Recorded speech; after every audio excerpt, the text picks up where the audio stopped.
You're listening to RideAlong, EMT School. I'm Mike. And I'm Max. We're two students navigating EMT school, bringing you along week by week. And I'm Jonathan, a paramedic bringing real-world perspective. Join us as we share the lessons, challenges, and stories from EMT school, and hear insights from those already living the EMS life. Welcome to the RideAlong.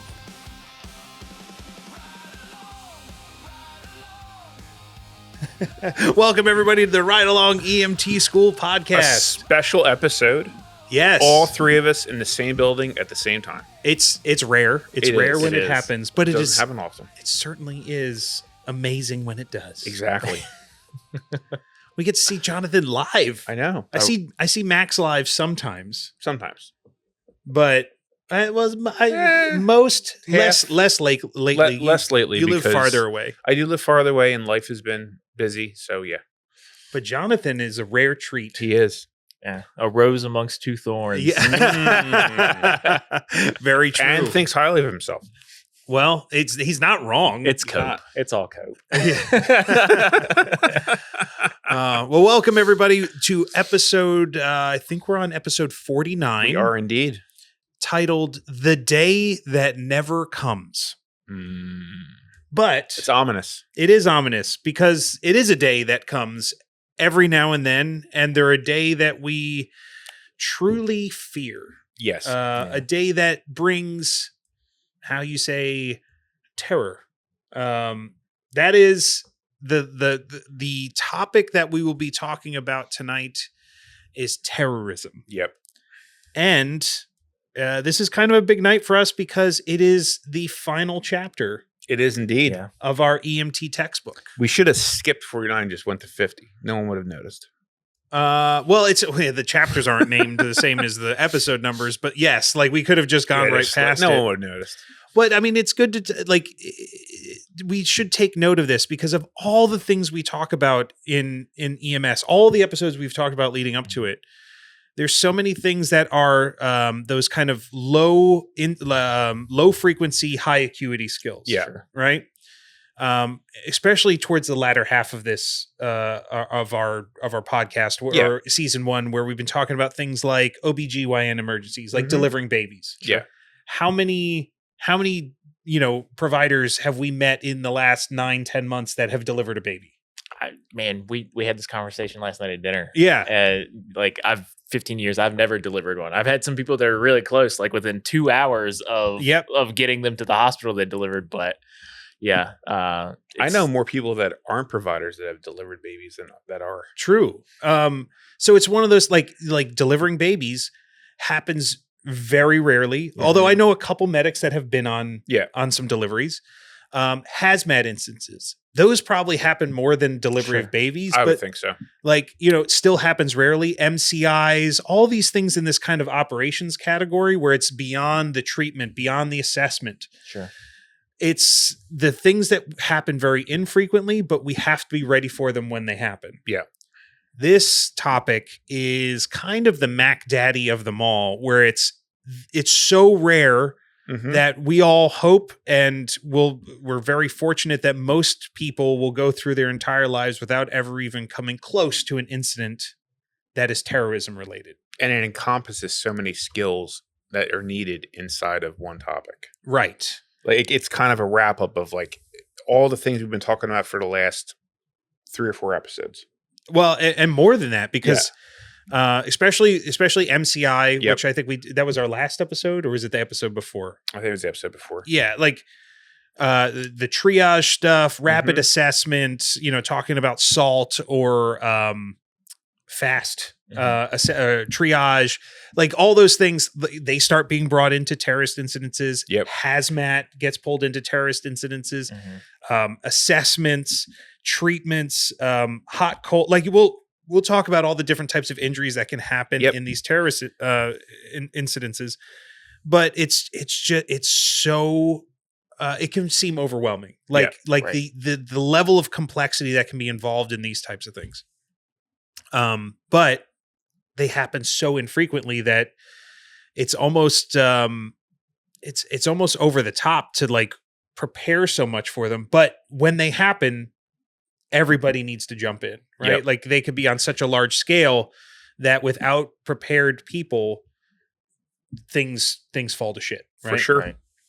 So that's what we're talking about tonight is the EMS response to terrorist incidences and all the like, you know, at least an overview of it, because you could go so deep, so deep. It could be a recap of us talking about everything we've talked about so far in the podcast. Absolutely. But yeah, so that's what we'll be talking about tonight. But before we jump in, we should mention the sponsor of tonight's podcast. We have a sponsor? We do. We do. Because very related to terrorist incidences is the idea of tactical medicine. Mm-hmm.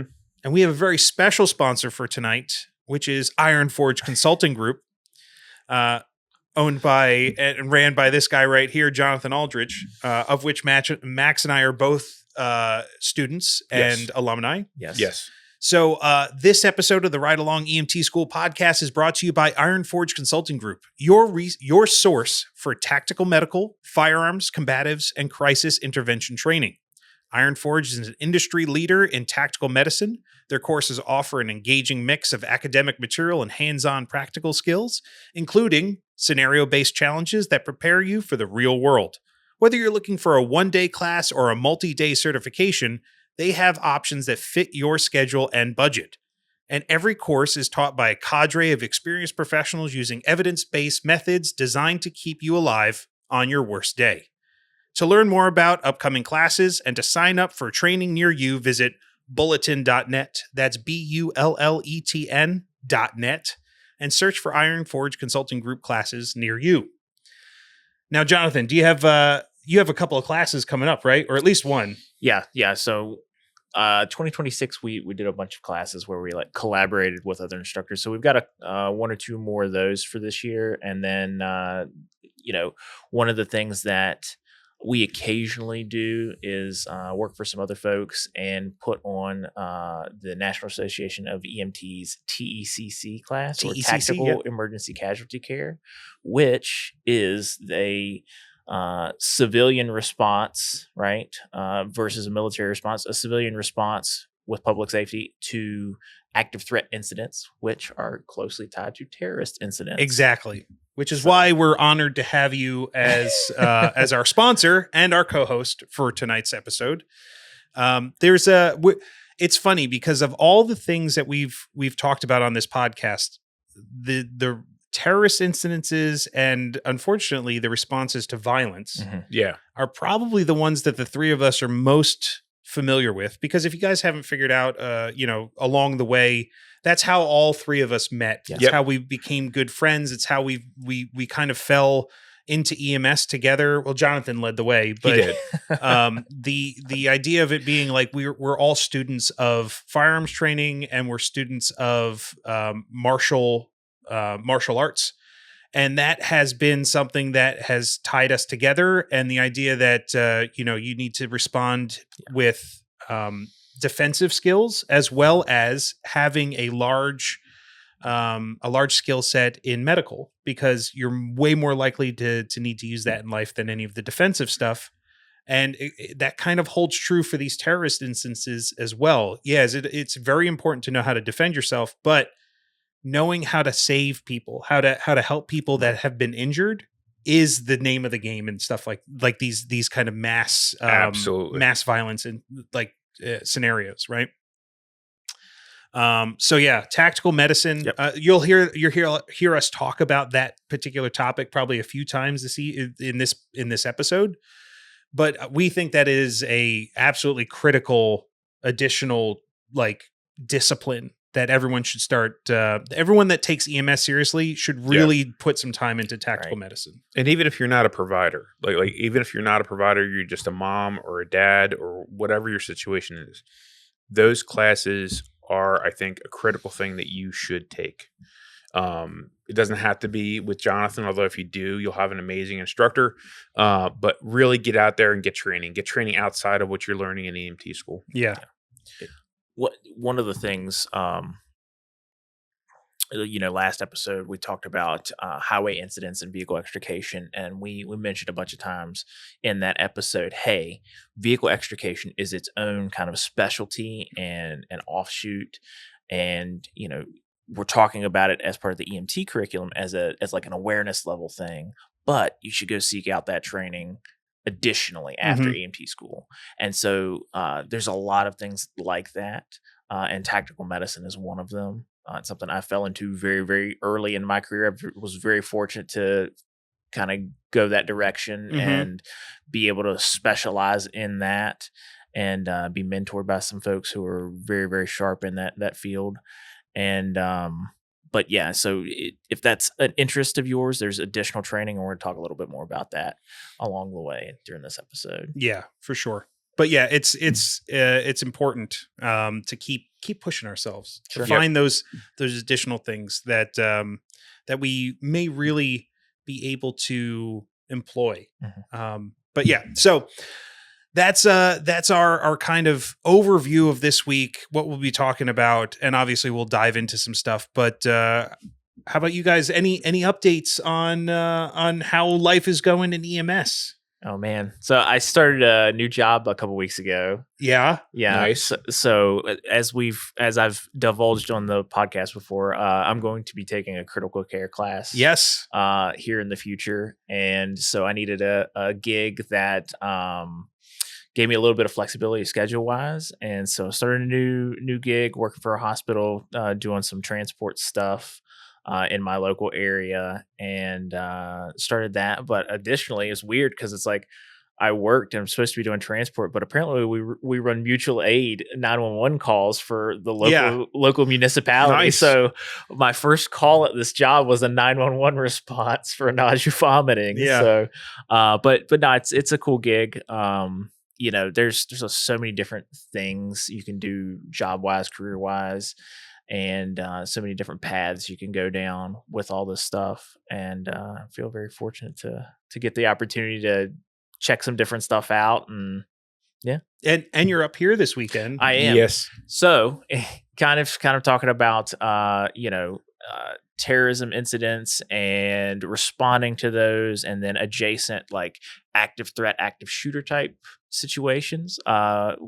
We all are going to a class that one of our friends is teaching, Zach Bush from Definitive Training Solutions.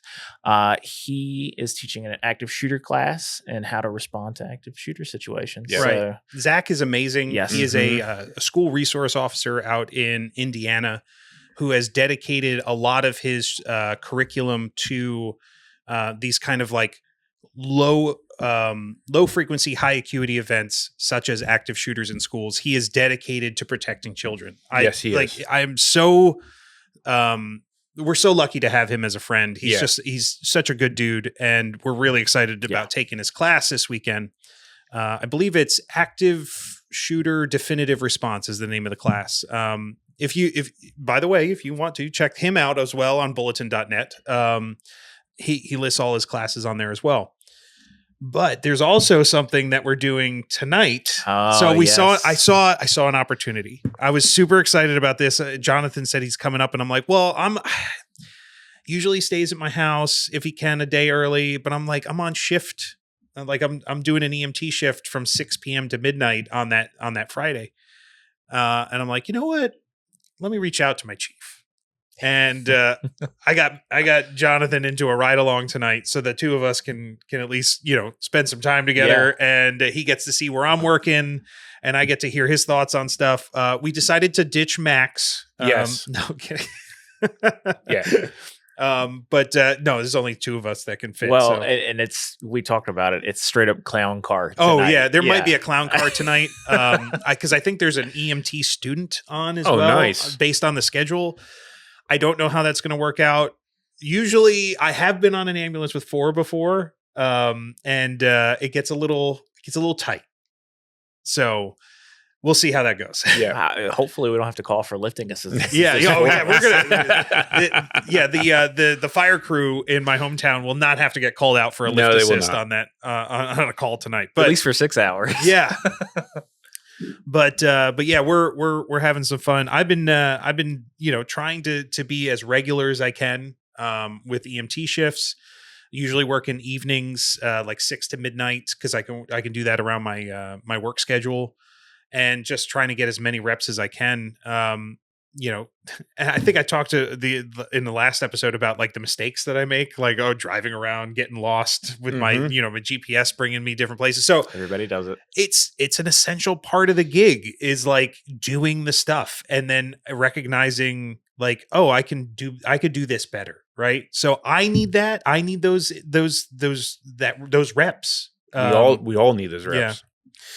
Yeah. But yeah, I actually quick note, I had an interesting call last week. First time I saw a sick patient with an older lady in her 90s, initially presenting with not any serious symptoms, like from the kind of windshield assessment, if you will, like that primary assessment. She seemed okay, but after we got some vitals on her, it was she had vitals in like this, like she was BP 75 or 76 Jesus. Over like 40 something, and then that turned into, okay, well, this is now an ALS call. And the paramedic's going to take this one, and it turned into an ALS assist opportunity for me real quick. Sure. Because, hey, let's get some fluids in her. Oh, we can't do that. We can't find a vein, and I can't find a radial pulse, but she's alive and she's talking. And so that was one of those ones of like, okay, well, what were we called for? It was called for a witnessed slow fall to the ground. Like she was sitting in a chair, and like the nurse aide was watching her, and she kind of slumped over, and she helped her to the ground. But being that it was a mechanism of injury, like it was a potential fall, and the incidence of low blood pressure, that immediately kicked it up to like a trauma level status in our system. So that was interesting to watch, because then we had to bring her into the trauma bay with the 25 doctors and 38,000 nurses all staring. No, I'm kidding. But it's a really interesting thing to see that kind of trauma bay when it's happening. And for one that wasn't necessarily a like, high trauma. Yeah. Like she was sick for sure. She needed medical help, but it wasn't like, that kind of super high risk trauma. She might be low blood pressure all the time. We don't know. Right. But yeah, so it's just learning more stuff along the way, finding those interesting calls that kind of like burn into my brain. Yeah, and I had an interesting call on my last shift that I did a 12-hour shift, and we had a touchdown of a tornado in the township. So I got a little peek into that response and how it's done, which was kind of cool to see. That's crazy. That was like right before the 4th of July, right? Yeah. Yeah, it was nuts, and seeing like it turned to chaos. Fire police everywhere. At one point, we were trying to get to a house because they had an issue with a gas leak and power lines down, and we had to reroute like 3 times because the fire police were like, "Hey, you need to go this way," and we went that way. We couldn't get through. Had to turn around, and we were following 2 fire trucks. They were going to the same call, so 2 fire trucks and an ambulance trying to turn around, make U-turns on tight little roads in Bucks County. It was interesting. Were there any injuries? No. Okay. Just a lady trapped in her house with the power lines down, and then they reported the gas leak. Gotcha. And the combination. We had a recent explosion. There was a gas explosion in town. Yeah, right? And so they've been responding to that kind of stuff pretty seriously. So instead of just sending like a fire engine, there was like 8. I mean, for us, it turned into just a standby just to make sure no one was hurt. And then we had another call where we had an elderly gentleman that fell and hit his head, had a decent laceration on the back of his head, but because they couldn't tell us whether or not he lost consciousness, we had to assume it. Right. So that turned into a trauma call and having to go to a different hospital, which is kind of interesting to see. Yeah, that was would you bring him to Grandview? No, we actually had to run him down to Abington because we were covering Warren. Oh, because you were down near that hospital. Yep, yeah. We were covering another ambulance company because they had a call further out in their area. So had a couple interesting things going on. Got to choose the trauma center. That's it. Yeah. All right. Well, I'm happy you're out there. I know it was a rough patch for you for a bit, finding some time to get out on the ambulance, but we're all back at it. We're all riding. Yeah, we are. Just got to keep consistent. I don't think I stopped. Yeah. Well, you didn't stop. Yeah, Jonathan's like, I do it all the time. He's It's full time for me. How cute a 12-hour shift. Woohoo. Yeah. Jonathan was making fun of me last night for my 6-hour shifts that I do. 6 hours. I can't even get into anything. I'm still charting at hour 6. I know. Yeah. I prefer. I've only done a few 12-hour shifts, and I don't mind them. Actually, I like them. Yeah. Like, but I mean, it is nice to kind of like, I go in at 6 p.m. and I'm out at midnight. Yeah. Mm-hmm. Yeah. I can do that on most nights. So. But yeah, get out there. Hopefully all you have been listening along and kind of following the journey, and you're out there, either volunteering or getting a job in EMS. Let us know how it's going for you, because we're at the end. We're at the end of the curriculum. And this is a little bit of a plug for what happens next, because we are getting into and for us, it's a recap. For you, it might be a recap. Hopefully for people listening, it's going to be something new and that'll help them kind of prepare for an REMT exam and scenario prep. If your state has psychomotor exams, I look back now to January. That right now it's July. It feels like forever 6 months ago. It feels like, and I look back and go, man, I don't know why I stressed so much about that psychomotor exam, because I was worried. And now I'm like, well, if they probably gave me the psychomotor exam tomorrow, I'd probably struggle again too. But like, I know how to work. I know how to work on an ambulance, but is it the exact right procedure? And we should be refreshing that. And we should really be reviewing it often so that we know exactly what the optimal flow and getting ourselves in that kind of testing mindset. Yeah. And good mindset of being an EMT, not letting anything fall through the cracks. I find myself like, as I'm going on shift, especially before I go on shift, I've got a notebook that is with me all the time in my pocket, the little Write in the Rain notebook. And in the front of the book, it has basically that work through from the practical exam. And I just go through it in my head, because for me, constantly refreshing that, it just keeps me sharper. Yeah. But yeah, it's good. It's good to review, even though we're now, providers. It's still important. Sure.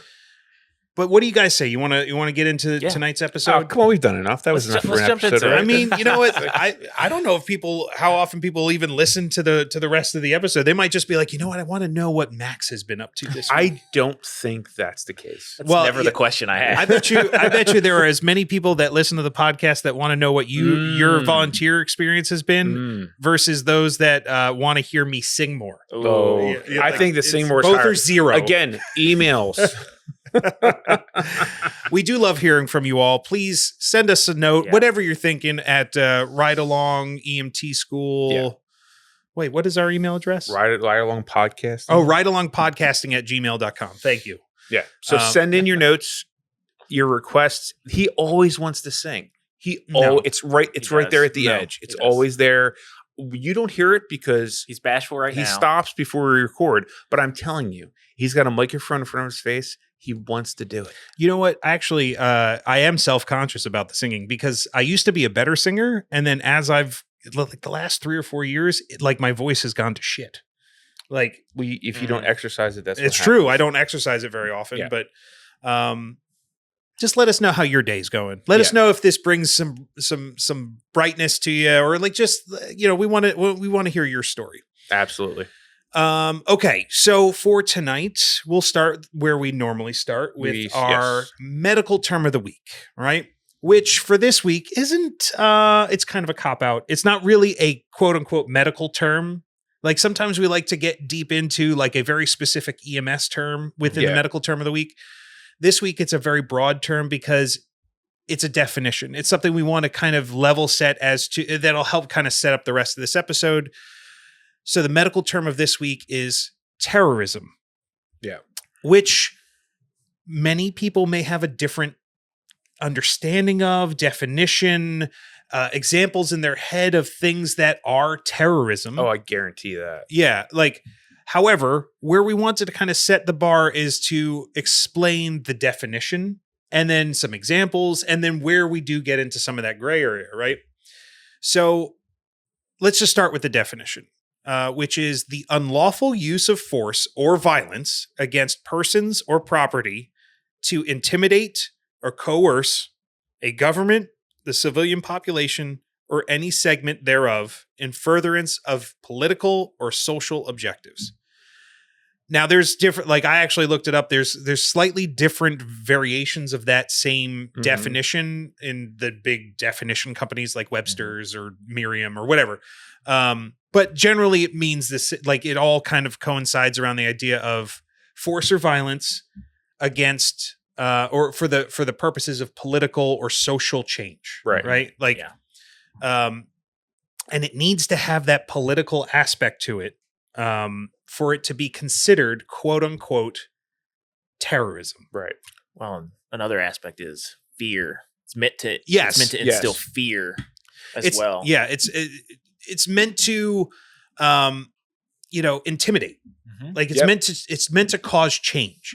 That is, I think, a very big distinction in terrorism, but we'll get into it in a second.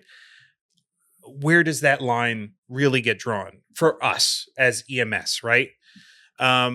So like, I think what we're most familiar with nowadays, like we hear the term used a lot in terms of domestic terrorism, right? So what does that mean? Because there's really two main categories of terrorism. There's domestic terrorism and international terrorism. And really, the world we live in with kind of a globalized society, that even that line gets blurred nowadays. Because things can happen here, but they are inspired from different areas. And we'll talk about that some. But a domestic terrorism is a domestic threat. So people, like, it's a threat from people who live where you are. Right. It's usually targeted at the government or the structure or the society that person lives in, not a foreign one, right? Typically, it's a lone actor or a very small group. Right. I'm not saying that has to be the case, but that is the trend in domestic terrorism. And the motives are usually hate-based, either racism, politics, anti-religious, anti-government. Like those are the things that are usually driving that incident, right? Right. So for us, the thing to remember about domestic terrorism is that it could be a local threat. It could be a hometown. It could be these less likely locations that we think of in terms of like the flip side of it is 9/11. Like New York City was attacked. Whereas like domestic terrorism might be a clinic in a small town, right? That is has been a target of domestic terrorism. We just in my local small town of about 20,000 people, we just had an instance of politically motivated terrorism that ended up not, or it was, there was a device found. With political messages written on it, left on the courthouse steps. Right.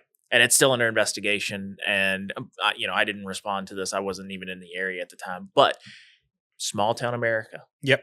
Right? So it could happen anywhere. Yeah. So two most famous incidences of domestic terrorism.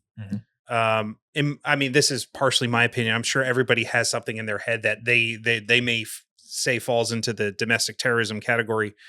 For my lifetime, the Oklahoma City bombing was the example of domestic terrorism. Absolutely. Timothy McVeigh blew up the federal building in Oklahoma City in response to and as retaliation for other federal incidences that happened before, like Ruby Ridge and Waco, right? Yeah. So that was an anti-government sentiment that was kind of couched into that domestic terrorism incident. Another one, probably more recent, which we may actually mention again in some of our other sections, is the Boston Marathon bombing. Right. Now, that one had a bit of a twist. To me, this is the example of ones that now start blurring the line of domestic versus international terrorism, because that was a terrorism incident that had Islamic extremism kind of layered into it. Like they were kids, the Tsarnaev brothers, I think. They were inspired by extremism from around the globe. Right. Sure. Right. So how do you define, well, they were born here, they're US citizens, but they were inspired by extremism from other parts of the planet. So it starts really blurring that line. But they are from here and they targeted something here. So it's truly falls into that domestic terrorism category. Well, and so you have the Christmas morning Nashville, Tennessee downtown bombing. Yep. That, that was domestic terrorism as well, right? Yeah. Another instance of using explosives. Yes. Now, had it not been Christmas morning, had it been a busy day of the week, you would have had a lot more loss of life.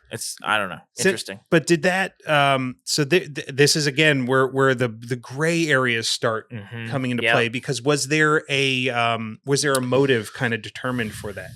Well, I don't know, because the attacker, that was the one that was targeting like the Verizon infrastructure, right? Yep. Yeah. So the attacker, I think it was AT&T or AT, whatever it was. The telecommunications. It was a telecommunications switching station. But I'm not sure what the ultimate, justification in that attacker's mind was, but he ended up being a victim of his own device, right? Which happens often, and like the motive itself can be.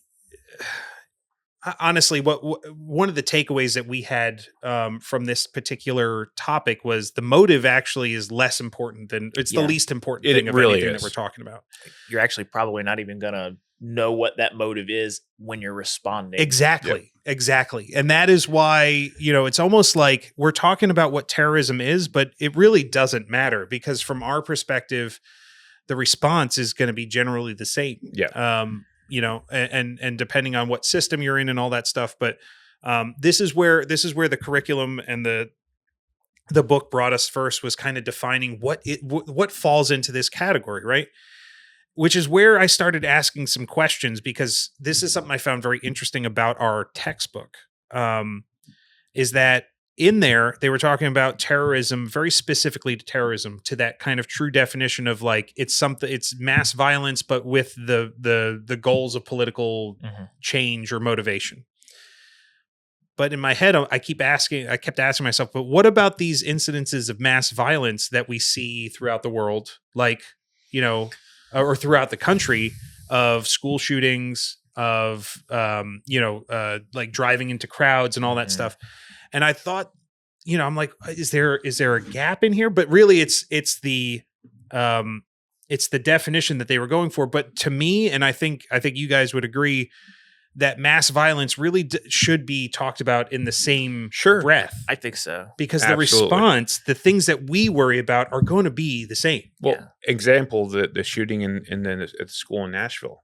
I mean, those people rode around for hours trying to find the right target. They were looking for a Christian school to attack. Right. So that's a mass shooting, but it was definitely inspired with the idea of trying to harm, kids that were going to a Christian school. Right.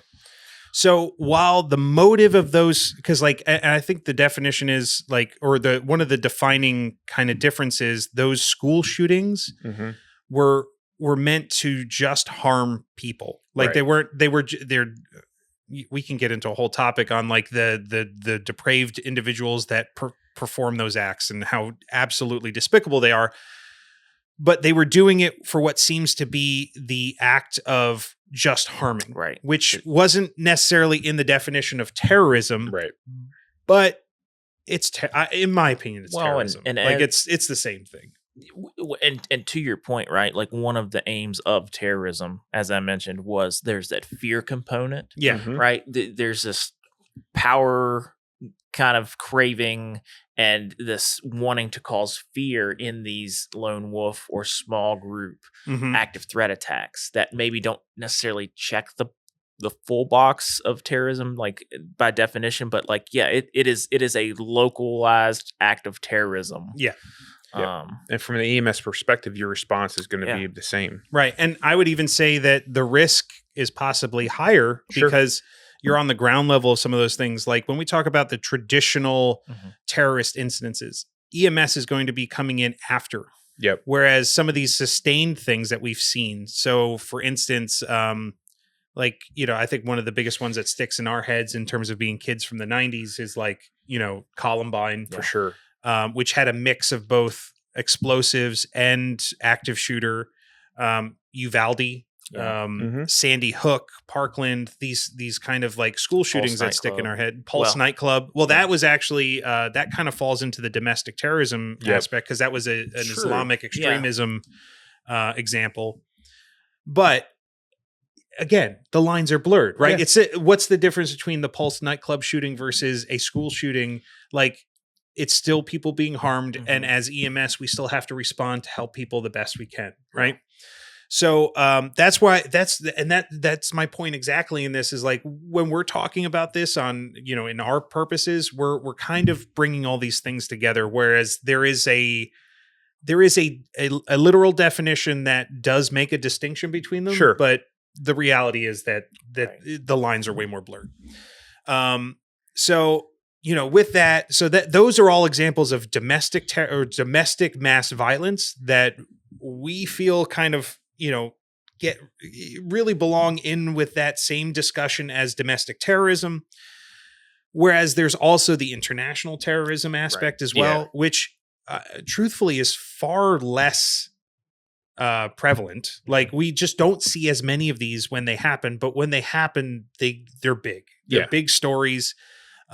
They're usually from foreign-based threats, directed or supported by outside groups or even states. That has, been shown to be the case in some instances in the past. They may cross international borders, which is kind of one of the key definitions of it. And the trend tends to be like they may be loose networks, but they're usually a larger organized group than, say, domestic terrorism.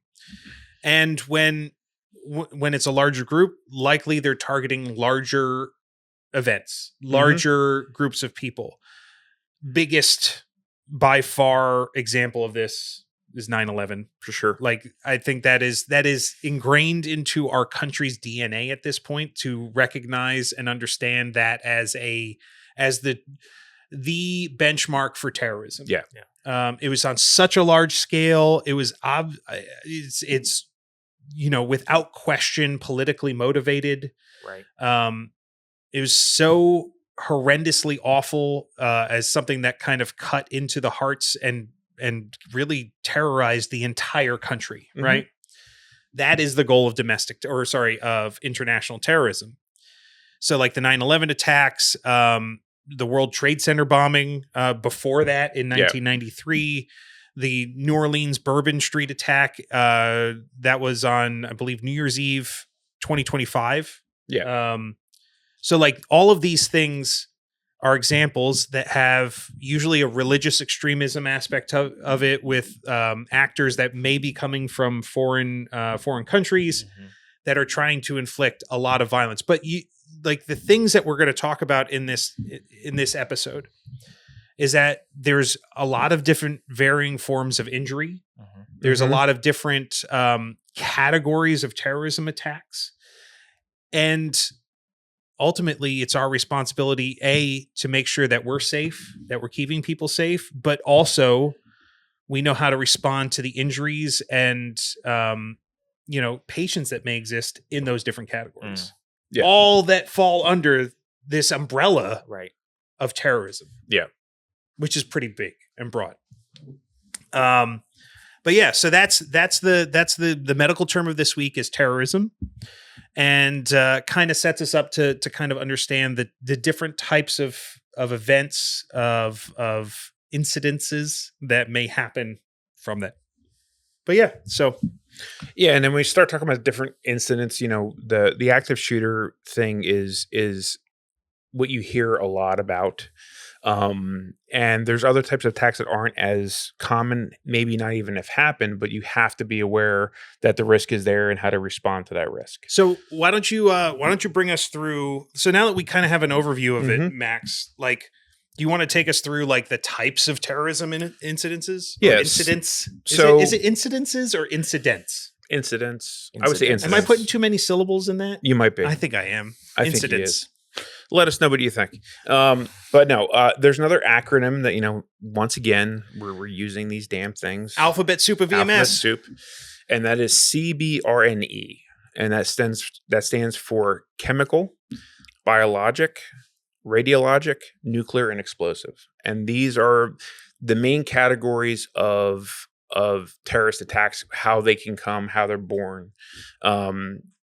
Agents are often considered weapons of mass destruction, whether it's chemical or biological or nuclear, especially. That's kind of been a hot topic if you were watching the news around 2001 to 2005.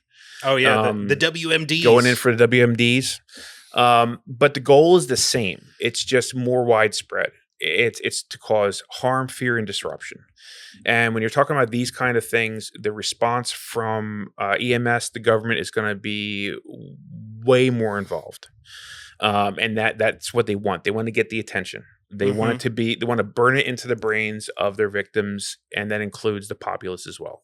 You know what? One thing that they didn't really go into in this chapter, which is a whole nother aspect of these terrorist incidents, is like the media aspect. Yeah.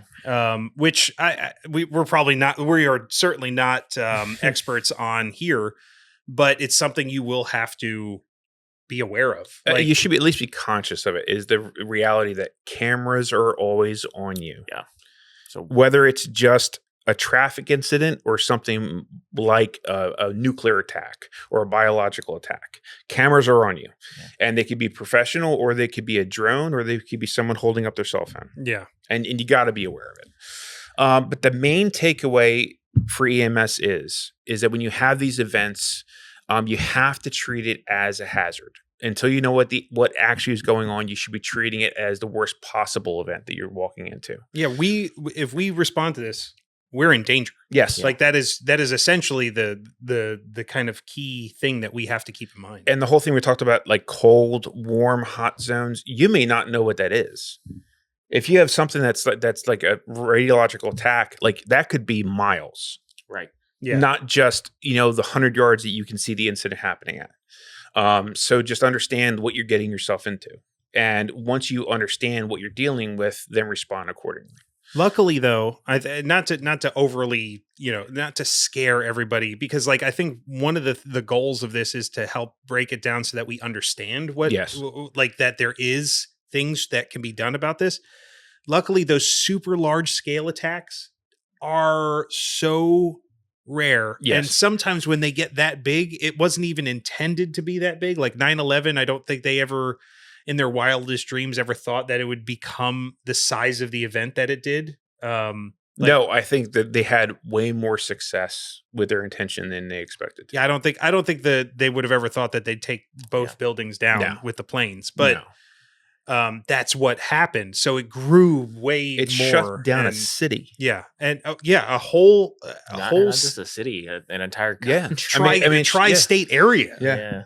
I mean, I was in Jersey when that happened, and we had to get back to Pennsylvania. Yeah. And it was a nightmare trying to get home. But there's another way we can kind of break down these different attacks to kind of give you a better reference of what they might look like. The CBRNEs? Yes. And Mike was kind enough to pull up some movie references to kind of give you a better idea and picture in your head what you might be looking at. So let's start with Chemical. The Rock. Oh, the movie The Rock. Talked about this before on the podcast. Sean Connery and Nicolas Cage. It is burnt into popular culture. That movie and the things that they were doing in it, what they were dealing with, and what they were dealing with was a nerve agent attack. VX gas. Yeah, and I think, correct me if I'm wrong, because I think you're more the expert on this movie than I am, Jonathan, because I think you've probably seen it. There are isn't the opening scene of that movie like the dude that's running through the vault, he gets exposed to the nerve gas, right? Yes. Yeah. So yes, Francis X. Hummel, he's the leader of the group, and The fact that you know his full name is probably well, we have a friend. We all have a mutual friend that his original YouTube handle was FX Hummel. Yeah. But not so. Ed Harris, he plays this rogue Marine Corps general, and they break into an armory that houses the VX gas. The VX gas, and at one point, the way that the agent was stored, it was very fragile. Those little the little glass balls. Glass balls. Yes. Yeah. So they drop one of the containers holding the agent. And it hits like a foot and starts rolling. Yep, through the thing. And then it breaks open, and so you get to see exactly what. And this may be some Michael Bay movie magic, but yes, you get to see what the effects of VX gas are on this casualty. Yeah, and, which I think in that particular instance they VX, if there is a VX agent. gas, it may not be a blister agent, but I think how they represented it. There is a VX. Is there? Gas, Yeah, but I just don't know if it reacts the same way. But like, if you look at that movie, I think how they represent the injury or the reaction to that guy's body is a blister agent. Yeah, 100%. It just basically starts boiling all the skin and like it looks terrible. Yeah, it does. So that it's just to say that like, if you want to get a sense of like, oh, a nerve agent or a blister agent, that's what you're talking about, you know? And I mean, there's other movies out there, but that one really sticks in, I think, everyone's head. Yeah. And it's not even to necessarily bring up the fact that it was, it was a terrorist hostage takeover of Alcatraz with rocket deployment, for like that was threatening San Francisco. Yeah. It's more just that, they had to bring in a chemical expert. Oh, and the very end when he's Stanley waving off the Stanley jets. Goodspeed. When he's waving off the jets at the very end. Oh, with the flares? Yeah. Pop green flares. I actually got to meet one of the actors from that movie. He's also in a bunch of other movies. God, I can't think of his name. The really tall guy. He was in The Green Mile too, but I can't think of Michael the actor. Clark Duncan? Thank you. No. He played one of the guards in The Green Mile. The big guy. I can't think of his name. Oh, this is going to kill me. Well, anyway, he's fascinating story. But anyway, he was local to us, and I had a chance to talk to him a bunch, and he was telling us like the shoot for that, and just it was incredibly hot. Yeah, when they were shooting, and it was torture being in because the old part of the prison had basically no air conditioning whatsoever. Sure. Yeah. Anyway. Oh, this is actually a really good example, which was not written into the notes this week, of a medical or a medicine, a pharmaceutical that we did get some training in as part of our EMT basic curriculum is atropine. Yes. So I don't know if this is an accurate representation in that movie of how atropine works, though, because he was exposed to the VX gas. He was, and then had to pierce himself in the heart. Yes, with atropine, which I did not. They did not say that in class. So yeah, generally, basically, there's a duodote, which is an additional medication on top of atropine, but atropine is one of the main ones. But they're auto-injectors, and auto-injectors actually were developed for this like chemical agent exposure. Something that's easy to do quickly. Right. And so, you would administer it in the same way you would administer an EpiPen. Yeah, intramuscular. Yeah. Right. Yeah, with the thigh. Which, I mean, you're really intramuscular if you're injecting it in the heart. Come on. Like, if you're going to do it, you got to do it into the heart, right? And I misspoke. VX is a nerve agent. It is? Okay. Yeah. Well, that's what I thought, but like they show it as a blister agent. They do. Which, also goes to say that, like, I believe, and I may be talking out of my ass here, but like, the atropine is it helps counteract like the parasympathetic response that happens with things like nerve agents. So VX is an organophosphate, which nerve agent, right? Affects, you get the whole sludgem thing, right? And so the atropine counteracts that. Yeah. So if you want to know about sludgem, look back to our familiar taste of poison episode way back in the middle of the season where we were talking about poisonings and stuff. Very, very closely related to this stuff. Sure. It's more the treatment side, but now we're talking about the deployment and how you may see these types of things happen. So while it's a mass poisoning, right? Like and atropine is one of those things that and the reason why it's in our scope is really for this purpose is for exposures that may happen as part of either a hazmat or a terrorist incident. Right. Exactly.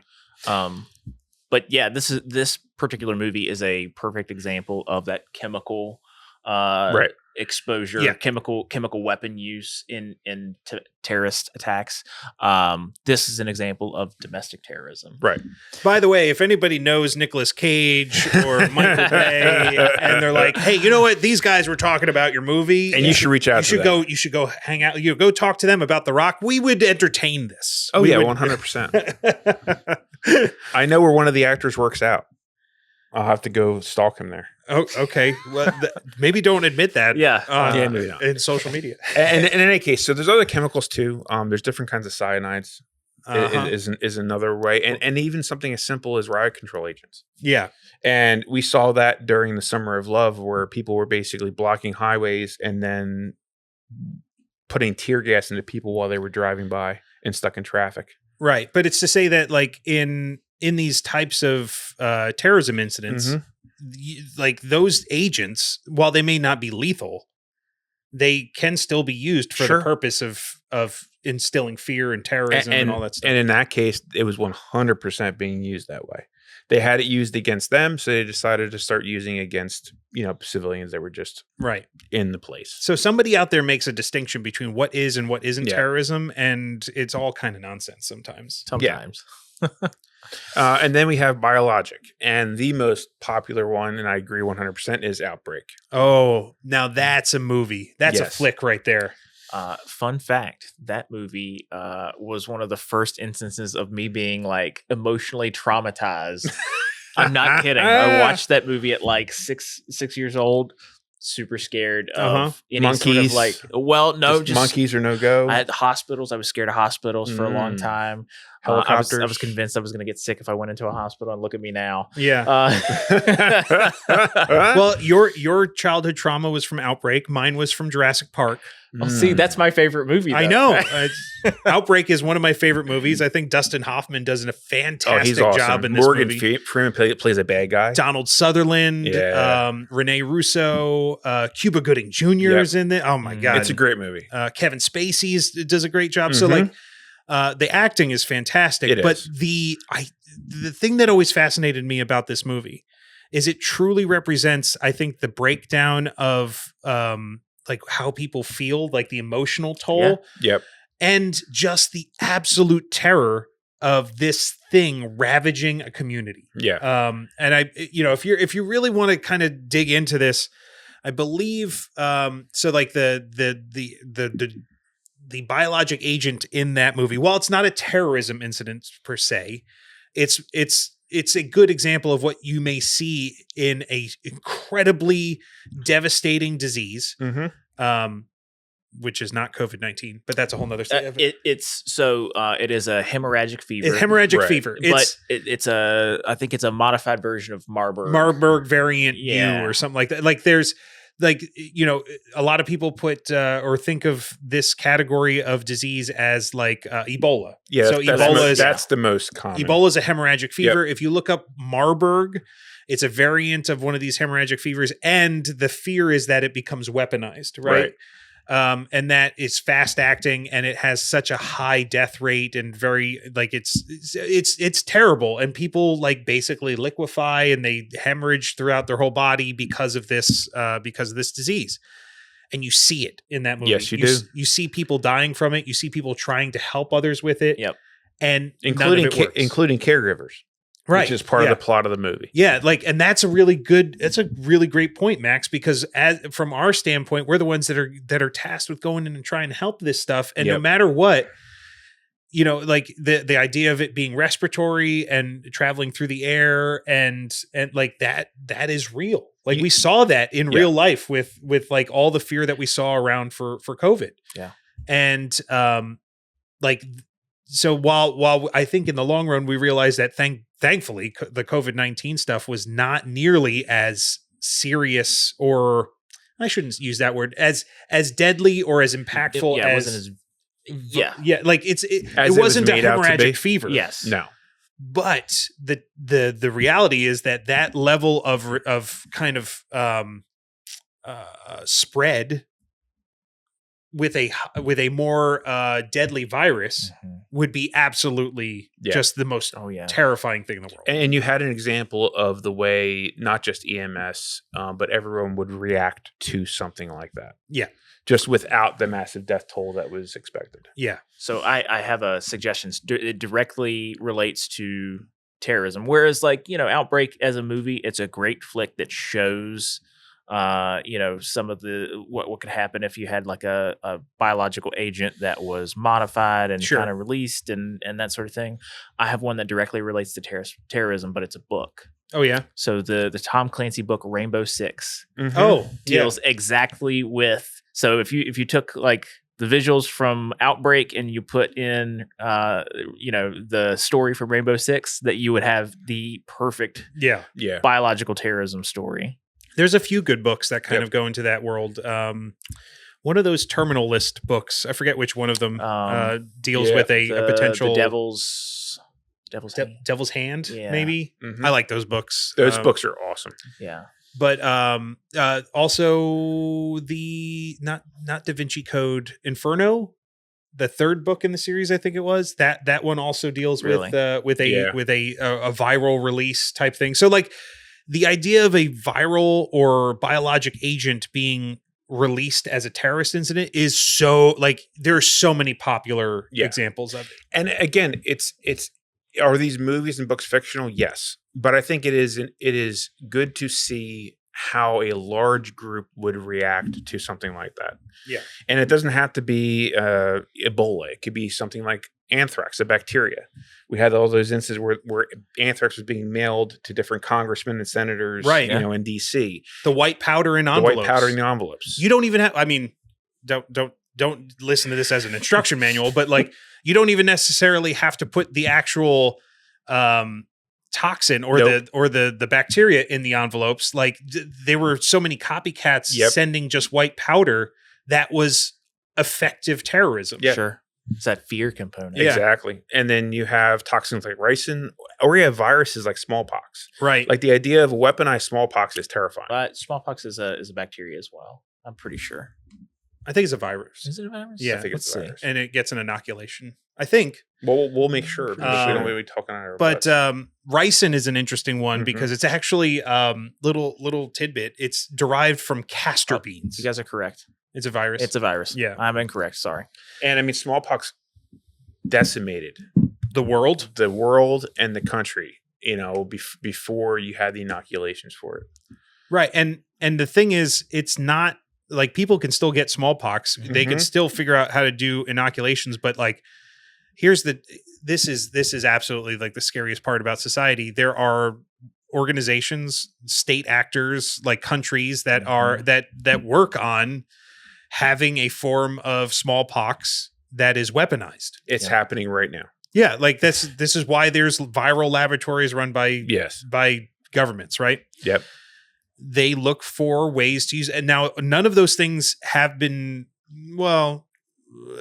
there's not a lot of proof of them being used, but if you want to get down like the conspiracy theory rabbit hole, but the fact is that like commonly across the globe, thankfully people have realized that is not okay, right? It's just not a good idea. It's not okay to use that anywhere at any time, but it doesn't mean it won't ever be. Nope.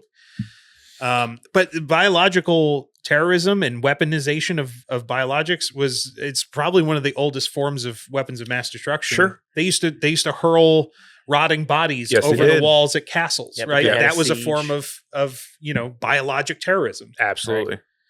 Giving blankets to Indians, like, decimated society. Yeah, not a good look for our country, but yeah, that was definitely an example of biological terrorism. Yeah, using smallpox. Yep. Absolutely. And as if that's not scary enough, then you have radiologic. Now this is something you can't see. It's hard to stop depending. And one of the really good examples of that, of what it would look like, is the Chernobyl miniseries. Oh, it is so good. It is so good. And then dealing with that fallout that happened after the incident when it blew. The radiation poisoning, Yep. the exposure. Like it wasn't a nuclear explosion. No, it was not. But it was an explosion that spread a lot of nuclear material around. Right. So probably a really good example of something that you may have heard of before called a dirty bomb. Yes. Where it takes radiologic material and then has an explosion and basically vaporizes it and sends it into the area around wherever that thing happened. Man, like if you want, and there are still people today, the areas there's an entire Ukraine. There's an entire area of Ukraine that is completely cut off and shut down. Well, it's still irradiated, Yeah, because there's so much material that came out of the reactor that wound up on the ground in the plants, eaten by the animals. Like Pripyat, I think it is still has dangerously high levels of and they think radiation. They think that they way even underestimated the contamination area. That went far into Russia and other countries as a result of the clouds, the kind of fallout from that. Yep. But like seeing things like radiation burns and long-term radiation exposure, thermal burns, and all these other things. We're going to talk about that too tonight. Is that like there's different combinations of things that kind of fall into these CBRNE categories, but it's the radiologic thing is thankful. Like again, there's even like subcategories within these terrorist incidents where like there are some things that are much rarer than others. Sure. Thankfully, the radiologic stuff is probably the most rare out of terrorist incidents because the source of it is controlled, closely guarded. And then leading into that, you have nuclear. Now, nuclear is something that we've only had 2 examples of in our history of an attack using a nuclear weapon. That's Nagasaki and Hiroshima, right? Which wasn't technically terrorism because it was during a war and as part of. But I mean, if you want to see the example of a really good example of what it would look like for a country, there was a TV series called The Day After that was released in 1983, and I remember watching. I think it was a TV movie. Movie. And I remember watching that with my dad, and it was terrifying. And throughout the entire thing, because it was done so well, it seemed so realistic. They had a ticker the entire time underneath running saying, "This is not real. This is a dramatization. This is a movie," because they showed the reaction of not just media, the government reaction to it, EMS. It is really a good reference to see what that might look like. I watched a little bit of it. It's probably the one movie on this list that I didn't actually get to see the whole thing for. And it was really good. Although you do have to put your like 1980s lens on to 100%. Be like, oh, the acting's a little cheesy. Although some of the scenes were pretty well acted. The graphics are kind of terrible. Like when the bombs actually go off, like it kind of has a suspension of disbelief. Sure. Or no, it's the opposite of that, I guess. Cause like you look at it and go, well, I'm so used to seeing things that look real nowadays that it almost becomes cheesy. But if you could put that aside, it's an interesting watch. Yeah. It's got Steve Guttenberg's in it. John Lithgow's in it. Yeah. I think there's maybe a couple other named actors. But if we're going to talk about something that traumatized, that 100% did for me. Oh, really? Oh, yeah, because I was 9. Yeah, and my dad and me were watching it on TV together, and we're like, and even my dad a couple times, like, because they wouldn't. It was weird. Like when it first came on, they put it on like an emergency thing coming from a news station. Yeah, is the way it kind of starts. And when my dad first saw it, my dad kind of was watching it. He's like, the way he reacted to it, 100%, got me going. Yeah. So, but this is an example of probably the prime example of the thing that's in our the title of our episode, The Day That Never Comes, which is a Metallica reference, by the way, for anybody that wasn't up with it. A nuclear explosion as a terrorist incident has never happened. Right. However, one thing that we should all keep in mind, because it's really easy to dismiss this as it's so big, there's no response. So you got to remember that on the outskirts, there are differing levels of damage that can happen from that. Yeah, sure. At the epicenter of a nuclear attack, there's nothing to save. But you have to remember that at a certain point, it gets to an outer edge where now the survival rates are higher, and those people need care. Yes. They're going to be severely burned and have high doses of radiation. They may have, maybe they don't even have thermal and radiation injuries, but they have mechanical injuries from buildings falling on them and stuff. So the devastation that happens, is insurmountable and almost unimaginable at the center. But you have to remember that ends somewhere. There is the outskirts. Yeah. I've got another suggestion for nuclear. Oh yeah? Yeah, it's a TV show. Jericho. Oh. Yeah, it's got Skeet Ulrich in it. Okay. It's a good show. So it directly deals with a rogue portion of the government or rogue terrorist. They set off nuclear devices in major places across the country, and it's this small town of Jericho and how they have to respond and survive. And you get to see some of potential for radiation poisoning. How are these folks feeding themselves after this? Yeah, it's a good show. Yeah, I have one more to add to that too. Fallout is a good. It's a very, very accurate representation. Who's to say it is an accurate representation of how a business would react. Oh yeah, they're going to find every opportunity they can to milk everything out of it. A big company would want the way that company responds, dead on. Yeah, absolutely. No, I mean, well, it's a good movie, but it's never seen Walton Goggins look so good. Oh, he's great. He's awesome. Or in that show. He is awesome. But yeah, so but that's an example of there are some things that are just so far out of reality that they're just fun to watch. And then you have things that are very realistic, and that's explosions. Oh, well, yeah, I think the example we had for this one is probably, in my opinion, one of the best movies 100% that represents a real thing that happened. These guys didn't get a hold of some TNT or dynamite or anything like that. They improvised pressure cookers. Right. And what was the movie? Patriots Day. Yeah. And it covers the Boston City bombing. Right. The Boston City Boston Marathon bombing. Yep. I forget what year that was. It's probably 2013. Yeah. 13 years ago now. It shows the Tsarnaev brothers kind of leading up to it, planning the attack. And really the movie's more about the chase afterwards. Yeah, it is. Like how Boston all came together, which is very much one of those effects of terrorism incidences, which amazes me that people still try and attempt to them, because all they do is galvanize people together, which you can't really say is a good thing because it's in response to something that's absolutely horrific, but it is a testament to human nature that in face of really bad things, we vie together, we rally, right? And that one's super good in terms of or a good example because it's showing those explosions. Yeah. And they had a few pressure cooker bombs that went off, and it caused a lot of injuries to limbs and these typical IED explosion type injuries that we've seen in warfare. And that happened. They showed it in the movie and where it happened and, the response had happened that, hey, these bombs went off, but is it safe? Are there more of them? Yep. And we're gonna talk a little bit more about this in the episode, but I'll go ahead and allude to it now.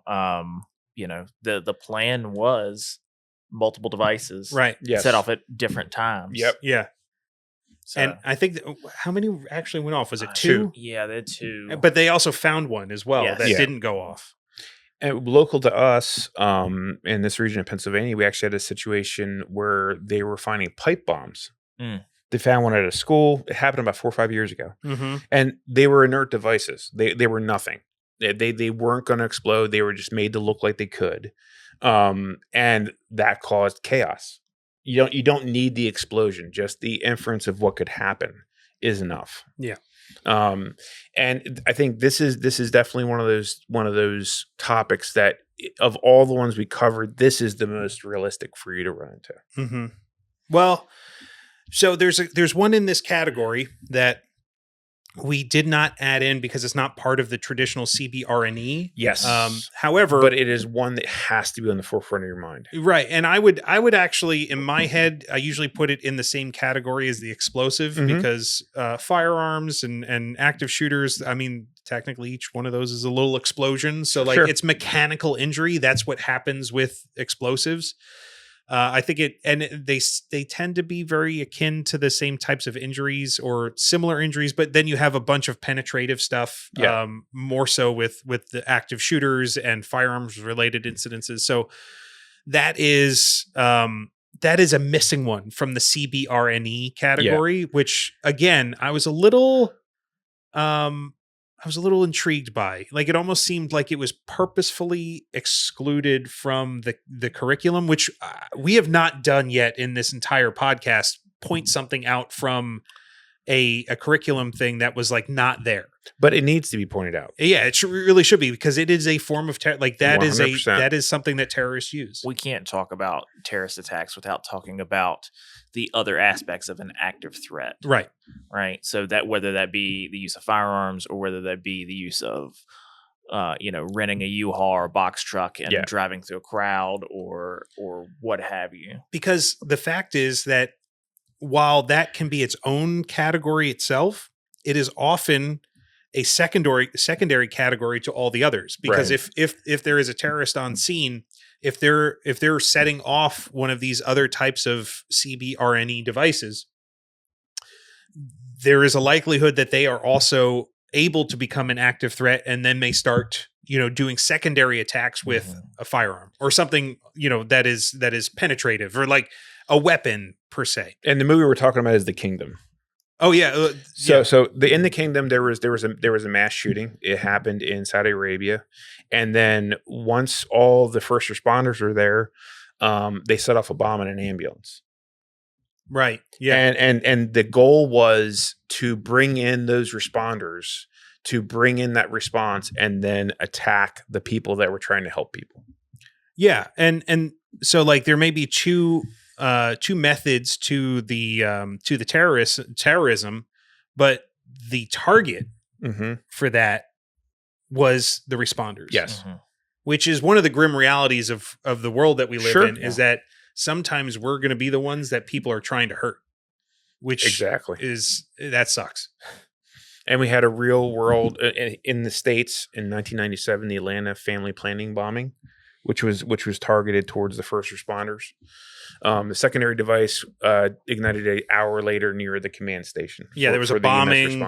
They set stuff up. Apparently, they set up a secondary bomb to try and like be near wherever the responders were going to be. That has been done multiple times. So a good example is the Columbine shooting. Those two shooters, they had set up bombs throughout the school as well.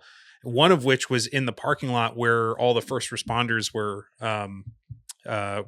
gathering and setting up a command station. Luckily, they did not go off. Yeah. So these, like, it is a thing. Like, people are going to target the responders. I mean, if you're doing this job, you have to accept a certain amount of danger to yourself, whether it's medical or physical. But the main thing is, like, don't assume the scene is safe. It's like the idea of being on a highway. Like, you have to set things up so you can be as safe as possible and not running into something that's going to wind up turning you into another patient. And you might have to sit there and wait for clearance to allow you in. Well, and for me, if something feels weird about a call, I'm always asking myself, could this call be something? Yeah, listen to that gut instinct. Right. Like, so until proven otherwise, I just, maybe internally I'm having that dialogue with myself about it. But I'm always kind of in the back of my head. Could this be the day? Right. Yeah. And if you have that gut feeling going on, you should listen to it, because a lot of times it's sensing something that you're trying to ignore. Yeah. Mike and I were at dinner last night. We were talking about the episode, and we were talking about.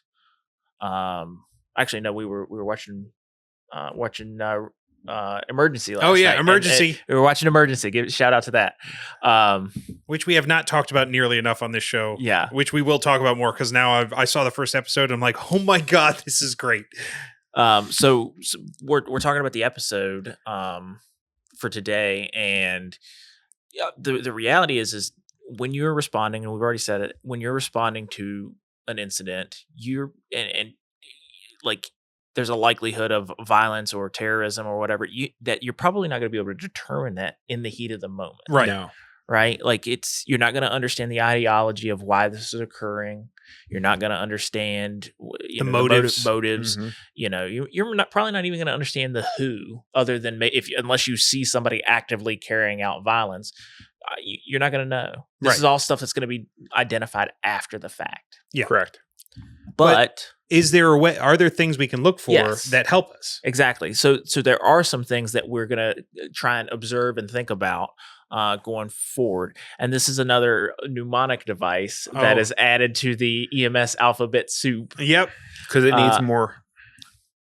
Yeah. We should make a list. Oh man, I don't know if we'd have enough server space for the list. We should 100%, if nothing else, do that as a section for test prep. There certainly isn't enough letters in the alphabet. They use all of them. So this mnemonic device is going to be OTTO. OTTO. And the way we can start to go through that is the first O is going to be occupancy. What is this location utilized for? Is it residential? Is it commercial? Right? Is this a factory? Is this a place for entertainment, like a movie theater or a theme park, or like what is this place for? Is it a government complex? Right? We have to consider that, and then we also have to consider how many people are going to be there. I mentioned earlier the Nashville Christmas morning bombing attack, and that was a very specific target at a very, very specific time. I think if this person wanted to cause the most amount of harm, they would have picked it differently. They would have picked picked a time where more people were present. Right.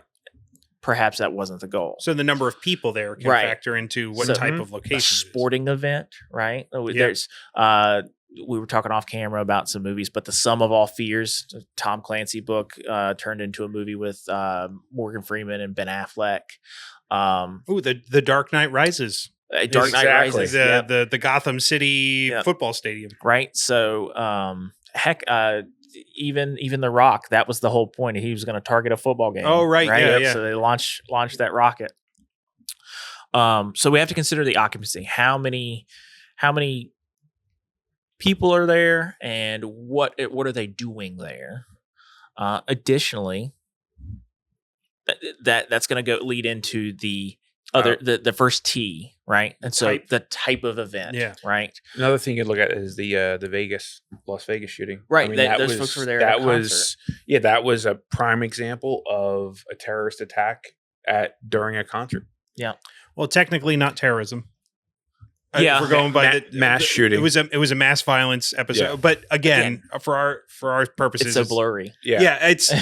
What's the difference? Like, there really isn't one when you get down to the practical aspect political of it. or ideological and motivated to cause fear. Yeah. Right. Like, that's ultimately kind of the thing. But like in the heat of the moment, like that just solidifies the point I'm making is you're not going to know. But that ties into the type, right? So like while that location had a bunch of people, like for that Las Vegas shooting, the type of event had an impact on what was why it was a target, right? Active threat, active shooter, type event, and then was there something happening there? Well, and then that leads us into the second T, which is the timing, right? Right. So, conspiracy theories aside, but like that time and that place was picked because there was a concert going on there, and thousands. There was the most people. There was Vegas is a busy city any day of the week, but then you had a concentration of people outside where they could be seen and where they could be attacked. And so considering the timing, right? And then the last O of OTTO is, are there any signs, on scene warnings, if you will, that kind of show you that something might be occurring, right? Like, are there bags an unattended left bag. unattended, Yeah. right? Yep. Are there people there who are not acting like the rest of the crowd? Sure. That's something to look for, right? Going to our like martial and tactical training, right? We call them pre-attack indicators, right? Are we seeing things like that? Right. Again, so people acting in a way that is not appropriate. And here's the thing: you can't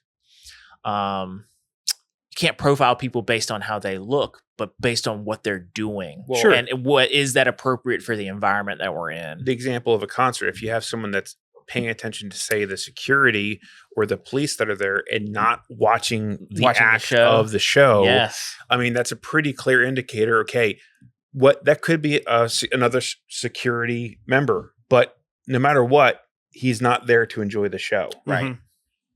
So just to kind of like, also throw this in there as kind of like looking through this holistically, right? As the OTTO, so if we're going through that, like the occupancy of location, the type of event, the timing, and the on-scene warning signs, there's certain types of events that fall very squarely into a category that's like you could hit on all these things. So like if you're looking at occupancy or location, is there a large gathering of people? Right. That is something that we should be a red flag. The type of event, is it something that is politically motivated? Yep. Well, like a protest has a higher likelihood of being something that is targeted by terrorism than something that isn't. So, and it's, again, so the word we could use is symbolic. Is the target a symbolic target?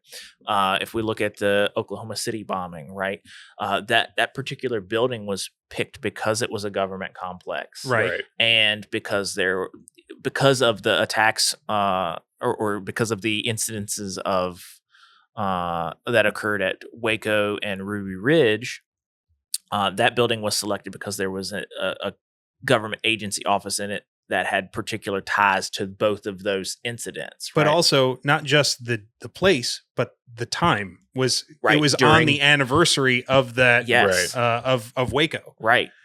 So like that is like, when we're looking through the OTTOs, when we're looking at timing, significant times, like times that will, like if something were to happen here, does it hurt people more? Right. That's what we should be like, the 4th of July, unfortunately, being that it's so intrinsically linked to us as a country, is probably one of the highest days for sure where we are most vulnerable. Yeah. 9/11 is a significant day that leads to other threats of terrorism, right? Because they know it will hurt us and terrorize us more if there are, things that happen on that day. And it didn't occur, domestically, right? It occurred abroad, but there was a terrorist attack. The Benghazi attack. Yeah.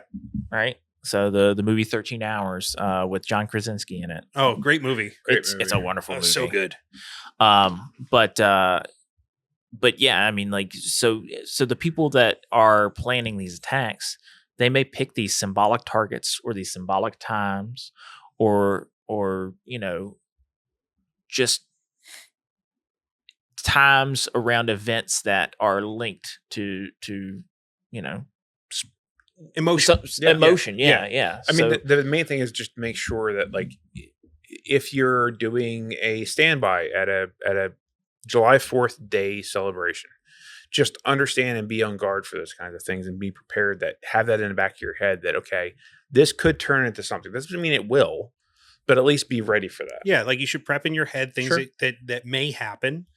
We talked about this on a couple of previous episodes, the idea of, what's the difference between daydreaming versus scenario planning in your head? Well, to other people, probably not much of a distinction, but thinking through what could happen and playing through that, rehearsal, like mental rehearsal.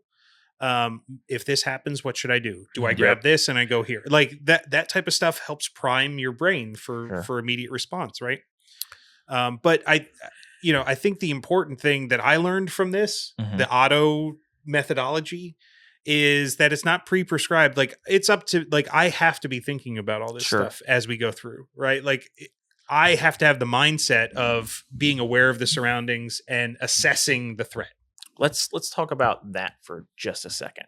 Yeah. Right. Cause I want to cover this. And again, so to some people, we may sound like, oh, that's paranoid thinking, or that's very unlikely to happen. But we're not talking about the things that are likely to happen. Yes, these are very unlikely events, but they have a big impact, and they're meant to, right? So you have got to have the mindset that it can happen, it will happen. It's happened before. It's going to happen again. You just don't know when it's going to happen, right?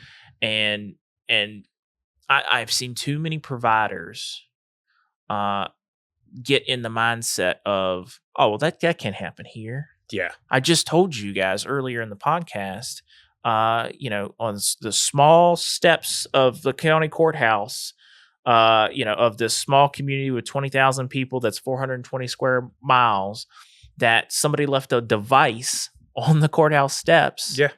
And it was politically motivated. It was an act of terrorism, right? Their goal, it was a device. It ended up not going off. Right. It wasn't a very well constructed device, but it was a device. Yeah, it doesn't have to be a federal building. Right. It could be something as easy as a church or a clinic. It is not. This is the mindset thing that I want to kind of push. It is not a matter of if it will happen. It is a matter of when it will happen. Right.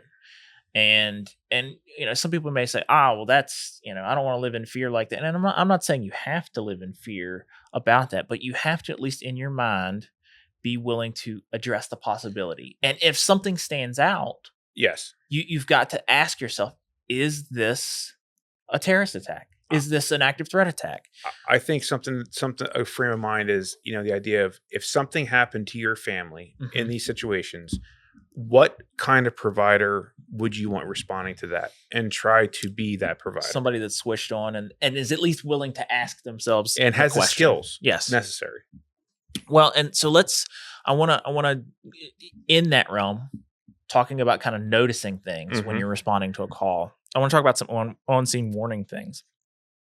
So if we have large groups of people together and all of a sudden several of those people start coming down with the same sort of symptoms, signs and symptoms, could that be food poisoning, or is this some sort of like chemical or some other sort of thing going on, right?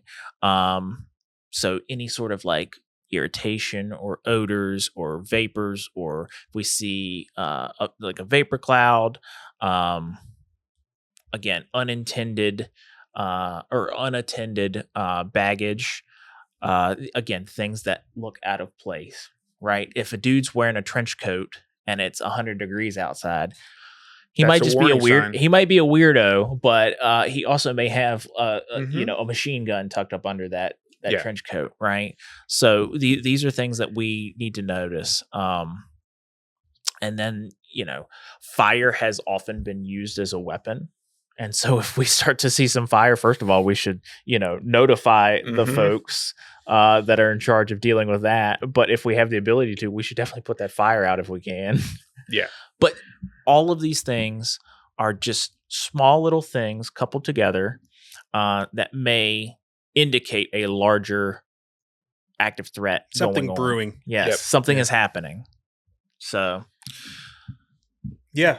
Yep. Like and I think that's a really kind of good way to kind of sum up like this kind of first part, the first half of the discussion is, what do we need to be aware of? Right. So we talked about what is terrorism, keeping it in mind, the different types of events, the things that we can happen. But like there are, at a certain point, we need to start being prepared about what we can do. We have to know how our skills come into play for the reaction to the thing that we're trying to stay safe in. Sure. Right. And I think that kind of leads us into our next category or our next section here, which is like, what are the harms? Like, what are the injuries that we might see? Yeah.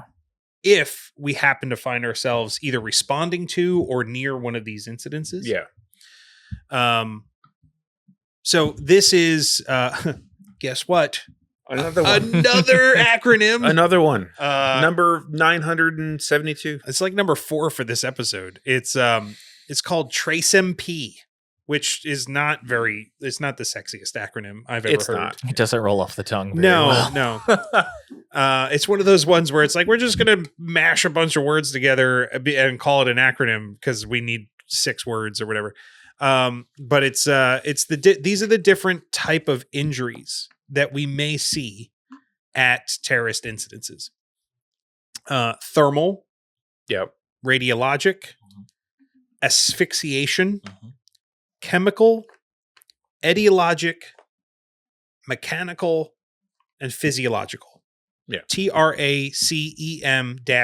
TRACEM-P.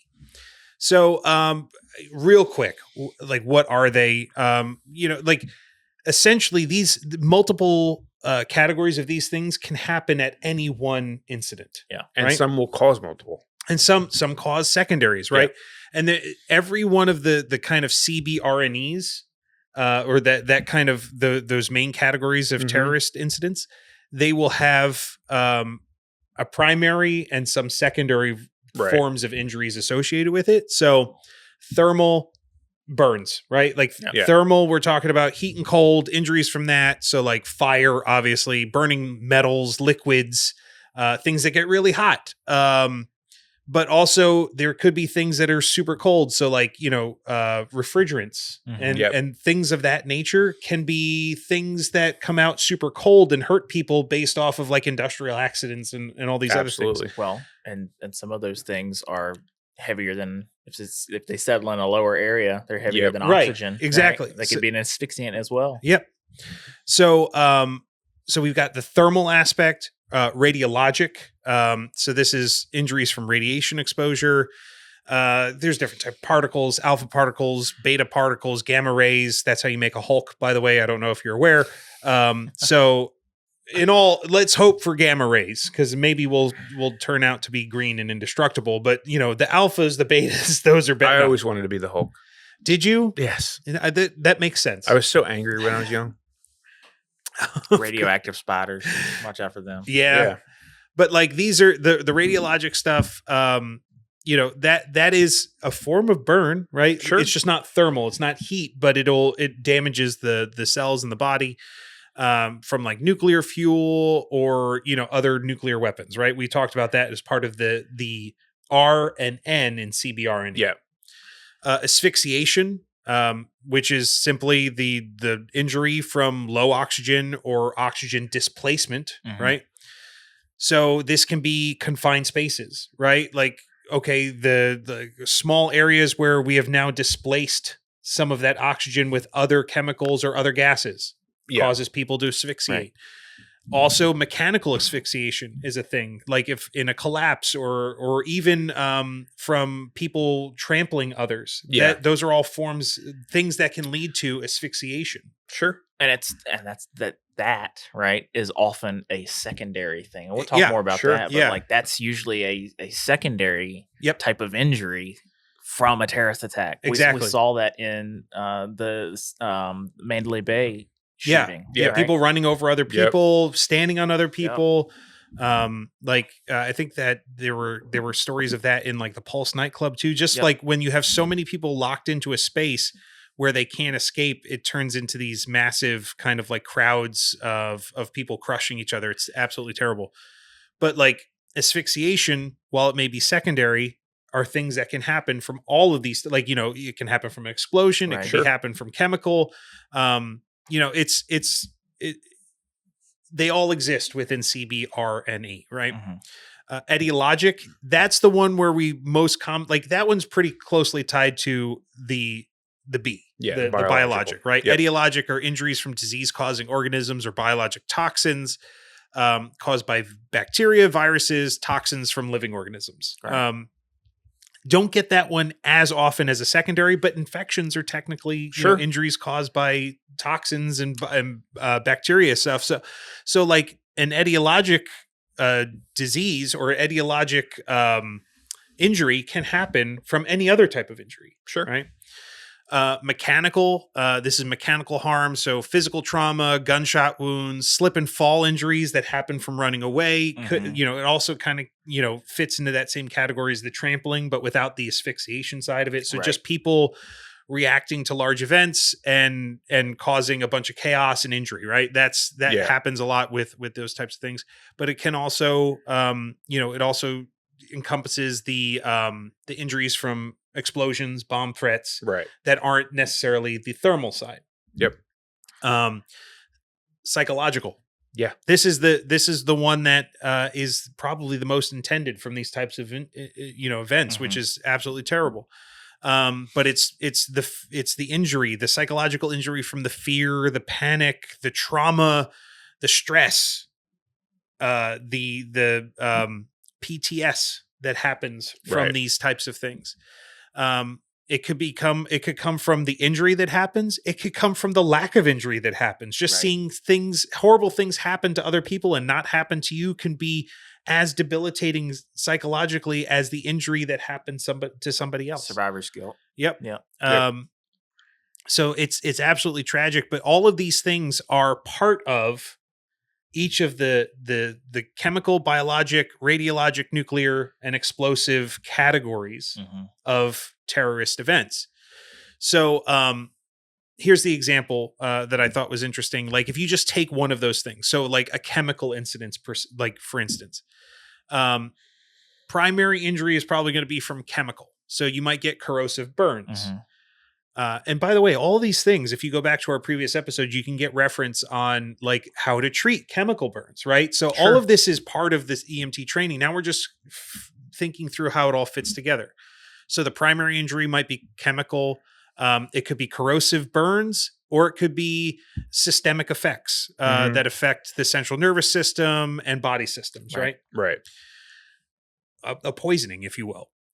So the secondary injuries that happen from that type of thing could be thermal. So some chemicals can create exothermic reactions, right? They can cause actual heat, not just chemical burns, but they can cause actual thermal burns on things when they interact with other stuff. Or it can be mechanical, like chemicals can be corrosive. They can weaken structures, like they can weaken metal, like acidic things can cause metal to collapse, which can cause secondary mechanical effects that injure people from collapses, or the panic from it can then cause mechanical injuries from people reacting to it. Yeah. Well, and I just think about like, what if the target of this terrorist attack is a place that chemicals are stored? Right. Because they know, hey, we can destroy the containment and then cause more harm by releasing these chemicals. Yeah. Luckily, those aren't usually the places for it, because we don't have large gatherings around chemical storage, but that's not always the case, right? Sure. So those are things that you want to look at, like as far as that auto process, like, oh, does this place have a lot of people with it? And are there things that people might use to their advantage? Like, if there was a large oil refinery that was hosting a summer concert festival, I'd be like, that's a bad idea. Yeah. Like we should not have a concert there, No.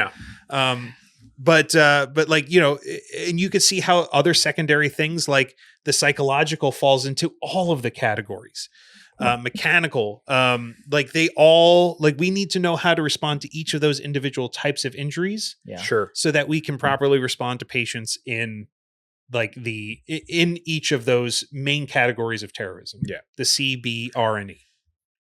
But yeah, so we need to know how to respond, but we also, like that's how, like we need to know how to help the patients, but we also need to know how to protect ourselves, because what we've been talking about so much in this podcast is risk. Yeah. There's threat. There is danger. But are there things that we can do for us to help mitigate some of that to make sure that we are safer. You know, what's the first thing we learned in EMT school? Seen a safe BSI. Yeah. Right. Like we throw our hands up and we go, oh, seen a safe. What does that really mean? What are we doing to help with that? What do you think, Max? So there are some general strategies to use in these cases. And the three big things are time, distance, and shielding. So just those three things. Just those three, just that general principle of spend as little time as possible in a danger area. Like don't stay there any longer than you have to. Right. That's going to limit your exposure to whatever it winds up being. Yeah. Distance, that whole idea of that hot, warm, and cold zone, like get away. Sure. Stay as far away as you can where you're safe. Or again, spend as little amount of time in those warm and hot zones as you possibly can. And shielding. Trying to use some kind of a barrier, whether it's just your PPE, if it's more like a chemical thing, CBAs, building specialized gear that's used for that. And then when you can use all three of those things together, it winds up giving you at least a modicum of protection from what you're being exposed to. Mm-hmm. The way I like when we went through this stuff as part of the curriculum, I was like, this seems too simple. And then the more I thought about it, I'm like, this is pretty good. Yes. Like it's a great mantra to keep in mind for like, because you can then start extrapolating more out of it. Yeah. You know, like, you know, if you think of shielding, it's like, well, it's more of a broad concept, right? Like, what am I putting in between me and somebody else, or in between me and the threat? Exactly. Is it, if you're thinking of like firearms threats, is it hard cover? Like things that stop bullets from flying. If it's radiological, is it a lead barrier? Right. Is it biological? Am I putting on my standard precautions and my respirator? Right. So that you start thinking through that and go, oh, it's a pretty good strategy of like, oh, distance. Well, am I far enough away from whatever this is? You know, is it an explosion or is it biologic? Is it one of these other things? So I thought that's pretty interesting. And there's some definite protective measures you can take for the different things we talked about. For those CBRNE. For the CBRNEs. For chemical incidents, protect yourself with respiratory protection. Have a respirator that's rated for what you're dealing with, what you're being exposed to. Mm-hmm. Your PPE, make sure that you're protected as much as you can with a gown, with a suit. For this one, I think it'd be more about the like things that are rated for whatever the potential chemical is, right? Exactly. And then that's like you see the video of those guys in the spacesuits walking around. Well, they're wearing that because that also has a secondary respirator involved that's going to keep them safe. And also, when you're coming out of those areas, being aware of the decontamination needs to be done, because otherwise all you're doing is bringing those things back to the areas that are at the moment safe. Right. Part of this is, HazMat teams and having awareness of HazMat. We talked about that in previous episodes. Yeah. Chemicals are HazMat. Yeah. Right. Yeah. Like the chemical aspect of this, they're very similar.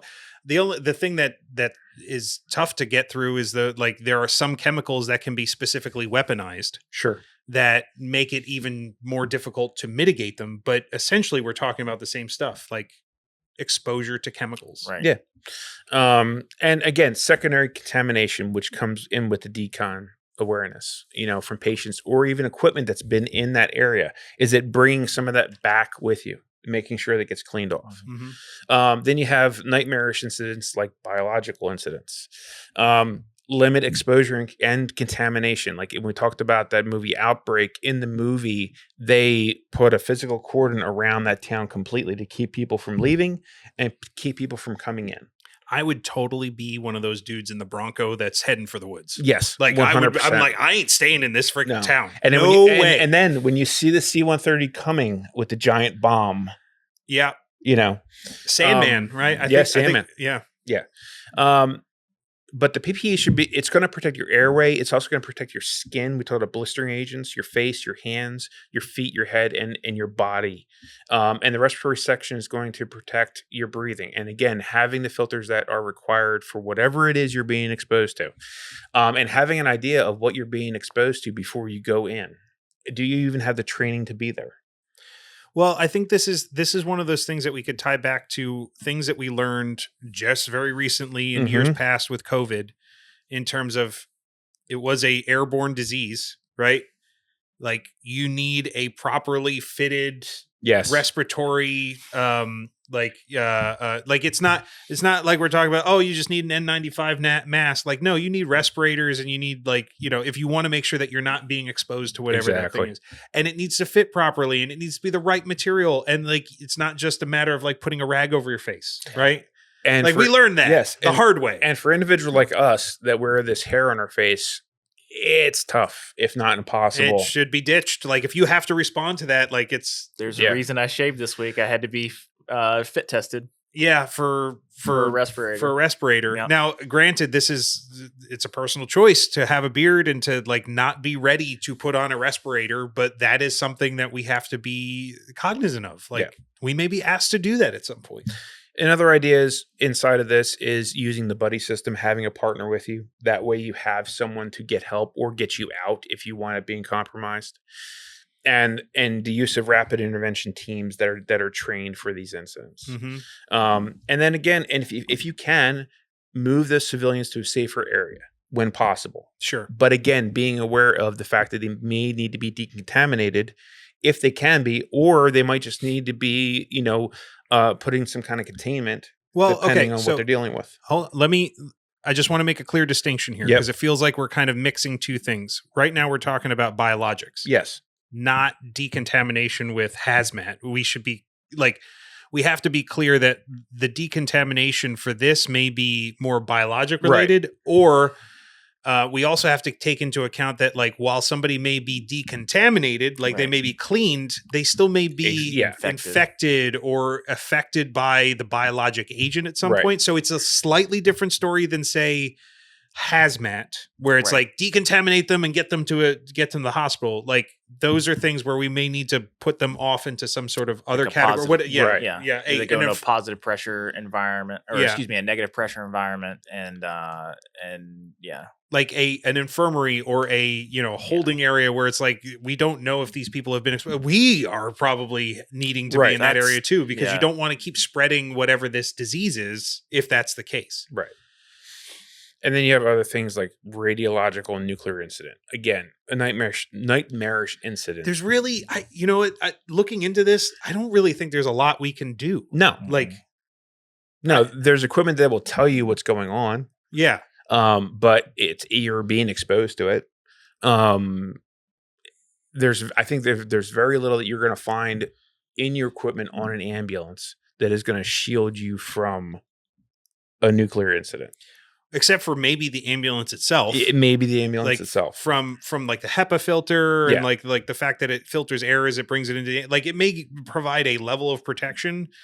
Maybe respirators will, if it's like a dirty bomb, trying to keep particulate out from breathing it in. But when you're talking about the radiation stuff, there's not a lot of, but like there's things afterwards, like, certain types of medications and things that may help with radiation poisoning. But this one is the hardest one to think of, like, what can we do other than distance, detection and distance. Yeah.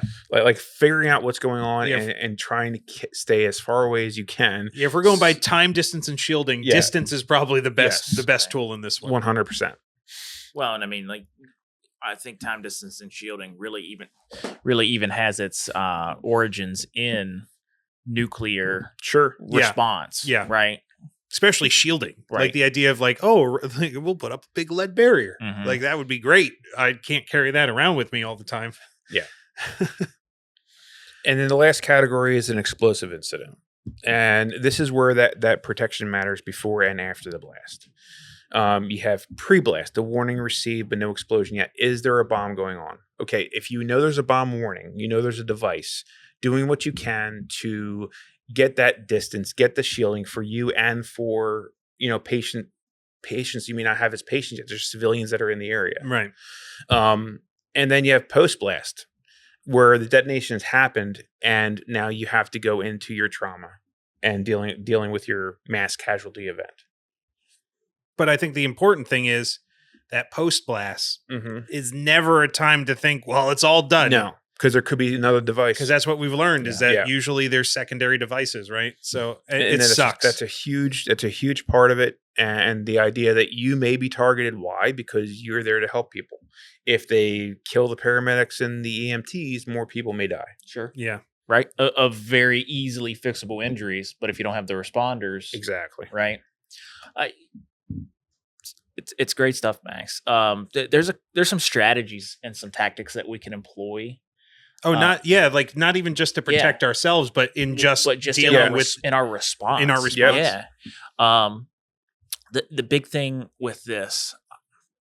So we've kind of talked about this idea that you may not even know this is a terrorist incident during your initial response. So that's still in effect. But then there's a very high likelihood because of the purpose of a terrorist attack that this is going to be an MCI. Oh yeah, right. It's the purpose usually. It's very, very likely.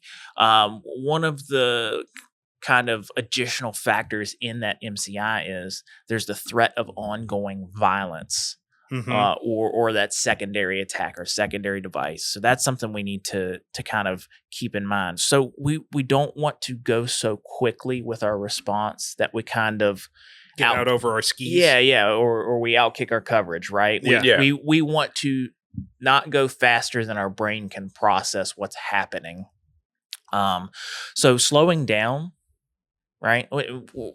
That's kind of the whole purpose of EMS, right? We're going to rapidly respond to whatever. Okay. Well, that doesn't mean I had a partner. She would always say, hey, we are charged with immediately responding to this emergency. That doesn't mean that we are quickly going fast, right? But we are immediately responding. So yeah, like we don't run, right? Not because we can't or don't want to. It's that like it leads to more injuries, and it doesn't help.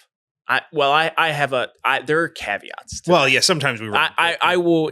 That is the traditional talking. As an EMT, generally, you should not run. However, if you are actively in the place of having your life in danger, which hopefully you shouldn't be, because the scene should be safe before you enter it. But scenes are, they fluctuate. Their risk, and in these particular incidents, that could be a possibility. I just meant in the sense that we are the professionals on scene. We're not panicked. Right. And often panic makes the hands and the feet move faster and the brain moves slower. And it's like, hey, if we slow our bodies down, we are allowing ourselves to think better and do all this other stuff. So again, you have to be assessing the whole time. You have to make the right decisions and figure out what you have to do at any moment and keep critical thinking. And so to that point, we don't want to go quicker than we can process in our brain. Right. So we may need to slow ourselves down.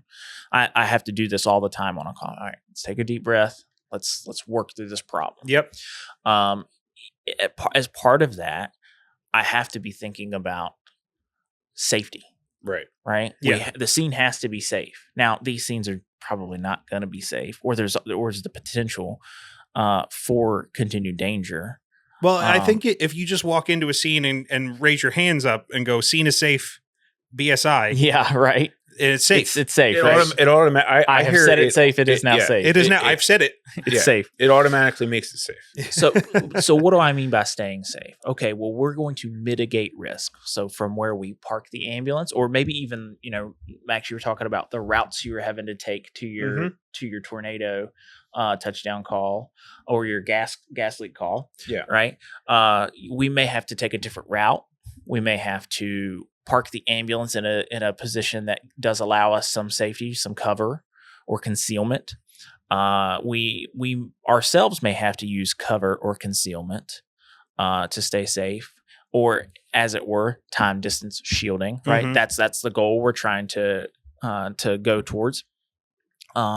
If there are threats, we need to be able to identify them. So is it an active threat incident where we have multiple shooters, or we have a single shooter, or is it a thing of we have a chemical agent that's being utilized as a weapon, or whatever in those CBRNE categories? Mm-hmm. Are we able to identify? And maybe you are, and maybe you aren't in the heat of the moment. Information is going to be kind of confusing, especially at the onset of this, right? You're going to get conflicting reports oftentimes.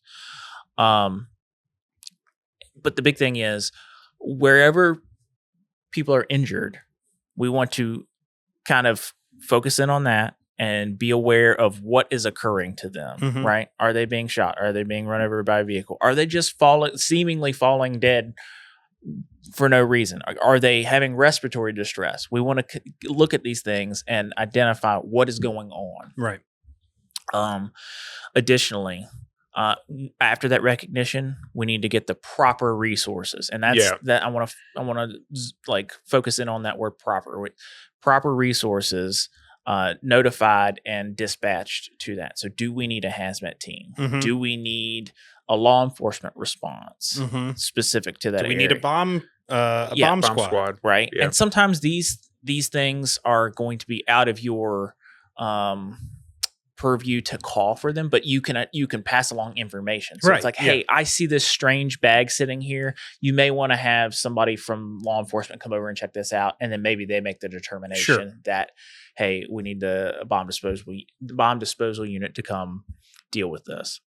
But getting those proper resources, notified and responding is something we want to do. But before, like, all this stuff kind of happens before, like, committing, like EMS into all this. So stuff.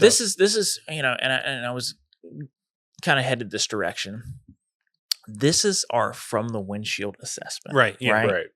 So we're taking our dispatch information and we're taking what we can see from the windshield of the ambulance, and we're kind of starting to formulate this idea of what's going on, and then put things into place. And maybe the appropriate response is, hey, we need to back up. Think of this in the same way you think of a hazmat incident. It may be a hazmat incident, especially if it uses some of those CBRNE agents. But the big thing is that we need to not rush into this, and we need to think, right? So we may have to isolate ourselves as responders, and that may start off with us getting on the radio and saying, hey, let's not put any more resources in this area. I think there's some dangerous stuff. Let's check this out. Right. And it takes a big person to do that, because it's, we all want to jump in there and help. But we may have to make that decision to say, hey, no, we're going to hold off for a second, see what's going on first. But isolation also, from an overall perspective, it's like keep people away that shouldn't be there, and we do that all the time. Limit exposure, right? Yeah, we do that all the time too. Yeah. Right. So just essentially keeping people back from the scene, and us not going into the scene until we've determined what's going on. Right. And the interesting thing is like all these things I'm talking about, we do these on our daily calls. Right. Sure. Right. We're just applying them on a larger scale. So we're going to notify those proper resources, right? We're going to communicate with, whatever our mode of communication is, usually radio, and talk to dispatch, and then get the proper resources alerted. In addition, there may be some pre-planned thing in effect, right? When we talked about MCIs, we were talking about, disaster plans. Yeah. Your community may have a disaster plan for a terrorist attack. Yeah, maybe. Yeah. So this may be the time that, hey, we're going to go to disaster plan 3, right? And that is a response to a terrorist attack, and that starts the ball rolling on certain things. Right. It's almost like our communication, our ability to communicate is almost as integral as our ability to treat patients sometimes, right? Especially for larger incidences. Yeah. And like, again, from the windshield, and maybe outside, as we start, we're going to start identifying what's going on. And it's exactly like when we're writing our charts, where we're not speculative in what we're saying and our identification. We're just reporting on the facts. What do we see? What do we hear? What do we smell? What is actually something we're observing? Yeah. Right. And being able to identify based on those things. So we're really trying to figure out, does this fall into a C, B, R, N, E type of category, and being able to then relay that to like we're the boots on the ground, right? Like we can be the eyes and the ears of what's happening, so that we can relay the right information. Right. again, and we've talked a bit about these different things. So when we look at our auto assessment, right? We want to look at that occupancy/location. We want to look at what is the crowd or what is the group presenting as? Are they, are people having respiratory distress? Do we see a lot of people, that have penetrating trauma from gunshot wounds? What are we seeing? Right. Yeah. And how does that, influence what we're going to do? Are there hazmat placards or containers around? Yeah. And then what is the generalized behavior of the location, like, and the people on that location, right? Right. Is everybody running in a particular direction from something? Are they, not responsive? Right. You're helping identify not just what, but where right. the threat can be, and like how you can best respond to that. Like, Yep. Yeah. And so Max already kind of talked about how do we protect ourselves when we're going into these incidents. Of course, we're going to use time, distance, and shielding. And then we may have some additional PPE or personal protective equipment. That may be our hazmat gear if we're trained for that. That may be our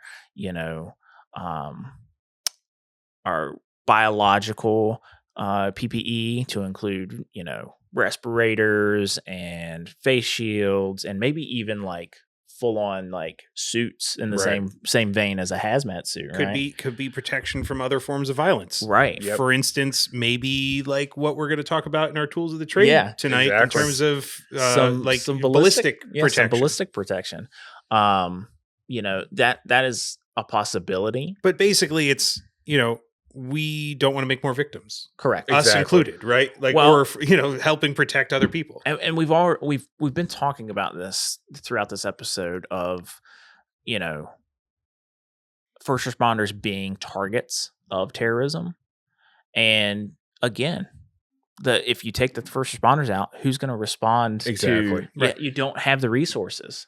And that could lead to... Well, just call in mutual aid, and then mutual aid again, and then more people. Eventually counties from other states start flowing. Exactly. It does happen. Yeah. It actually does happen. Well, look at 9/11, right? Like, we just... Like, that devastated the first responder community in New York City, and, like, people started flooding in from everywhere to try and backfill and to help out on the pile and do all these other things because there just wasn't enough people. Yep. One of my most heartwarming kind of stories that I ever heard from the 9/11 attacks was the actor Steve Buscemi. Yeah. So he's a old FDNY guy before he became an actor. Yeah, he was. And he came out and volunteered all throughout 9/11. Yep. And the weeks after, picking through rubble and things at his old station house, and what a great guy. I mean, but anyway, the point is, we have got to protect ourselves. Right. We can't allow ourselves to be casualties during this attack. And if there is some sort of CBRNE agent that's used, we may have to decontaminate ourselves. Yeah. And we may have to decontaminate patients. Right. And we may have to decontaminate maybe people who are not necessarily patients, but the walking wounded, right? The green tags, if you will. So it's important that we start to establish those zones, right? Those hot zone, warm zone, cold zone, and getting people decontaminated through that. And then in addition to that, having things for them, because if they have to disrobe, we need to have logistically in place stuff for them. There's a big kind of aspect of response to a terrorist attack that we often don't talk about, and it's the logistics afterwards, right? Or having that resources available if we have to decon people, right? We're gonna have to put them in Tyvek suits or paper scrubs or something like that. We're gonna have to give them a warm place to go stay. We're gonna have to give them food and water and shelter, right? These are all things. And then additionally for us, we're gonna have to do those sorts of things. Now that's later in the incident. We're still kind of talking about the response, but as we're talking about decon, these are things you need to be concerned with. But as you identify these things, it allows the resources to get moving so it can be set up for the patients and for the responders. So we've chatted about a bunch, right? Like those are kind of our general strategies for approaching and responding to the incident. Let me, if you don't mind, Sure. I'm gonna try and like do a quick recap of everything we've heard so far, just in terms of what we do, right? We obviously there's a lot of what we do that's identification, understanding, awareness of CBRNE or CBRNE, like what's involved in those types of events and incidents. But as far as what we're doing, assessing as part of that the OTTO. We're making sure that we stay professional, that we don't rush in, that we don't overcommit, we don't get out above our skis. We have to sometimes remain calm, right? Yeah. We have to force ourselves to not be that white knight, right? Think about Elvis and his song "Only Fools Rush In." Only fools rush in. Right. Yeah, that's good. We have to understand the TRACEM-P harms, right? The different types of, like, as providers, that's our core responsibility, right? Like making sure that we are treating patients in the injuries and the illnesses that they have. And we're making sure that we use time, distance, and shielding to protect ourselves, protect our patients, protect the public, and to try and mitigate as much of that risk and as much of that danger as humanly possible. Absolutely. Right. That's kind of the we've learned so much as part of this topic. While there's nothing that's necessarily new and groundbreaking that we haven't thought of before, but pulling that all together into a process, into understanding our role within these events of terrorism is really important. Yep. So all of those things are things to be aware of, things that we should understand, that we should kind of rehearse in our heads. But really, is there anything else to kind of keep in mind for terrorism that we should be aware of? I think the last thing that we'll just kind of chat about here is that it's always evolving, right? Absolutely. Like the idea of terrorism now is completely different than the idea of terrorism 20 years ago versus 50 years ago versus 100 years ago, where it probably wasn't even that much of a top of mind topic because the world wasn't as globalized back then. Right. Like the idea of eco-terrorism or cyber terrorism are things that are very relevant nowadays, because while they may not be a primary way of harming people, they can then compound on top of other terrorism threats, right? Exactly. So a terrorism incident being used at a location and then a cyber terrorism attack at the same time, shutting down the communication or the response, that's horrific. Yeah. Right. It could lead to a lot more deaths just because the resources aren't there. Well, and one of the things that we've seen in warfare is the use of drones and improvised explosive devices, and those things are kind of being married together in warfare. Yep. And like on a small team or small group scale versus like a large military scale, right? Where these small groups can utilize these things to great effect. And I think we're lucky that we haven't seen that, but I would not be surprised if we start to see that at some point. And then the last kind of trend that we've seen in here is the rise and the prevalence of active shooters, active threats. Yeah. Individuals or groups of individuals that go out and try to harm using, weapons that are individual weapons instead of like weapons of mass destruction, right? That responding to that type of an incident is its own thing. 100%. Tactical medicine, it is very important. I know that's where we started this episode, is where we're going to end the kind of main section here. And it's going to lead us into our tools of the trade tonight. Of an essential tool that you should be aware of and how to use. But tactical medicine is its own specialty. You should go out and seek it. It is, I think, an absolutely critical skill that we should have and get training. Yep. Like go to the classes, explore some on your own. There is not enough of it in the kind of basic EMT curriculum, and there's so much that you can learn about it in terms of additional ways to triage and to respond to, those types of active threats. Absolutely. And if you're interested in a tactical medical training class. Of course, Iron Forge Consulting Group does teach those classes, but all across the country through the National Association of EMTs, I mentioned it earlier, there's the TEC or Tactical Emergency Casualty Care curriculum, right? It's based off of the military's TRACE or Tactical Combat Casualty Care, but it takes all the things that are kind of unique to our stateside civilian environment, first responder environment versus being in a warfare setting, and it takes those into consideration. But that is, to me, that is a great baseline class, right? That gives you a foundation in tactical medicine. And the interesting thing about tactical medicine is most folks already come into those classes if they're a professional responder. They come into those classes with a lot of the skills that they're going to need, like medically, like the intervention skills. We just kind of tweak those a little bit for the environment, and then the big thing is that's a mindset class. We talk about how do we respond into these incidents, and it's a great class. I'm an instructor in that material for the National Association of EMTs. And I think if you're going to go down that path, that's the foundational class you should take. Absolutely. So get out there, everybody. The journey never stops. Nope. Like, just because you may have gotten your EMT cert, there's plenty of CE credits out there. There's plenty of more opportunities to specialize. That's what we're learning. That's the stage that I think Max and I have finally gotten to, where we're like, okay, we've learned a lot.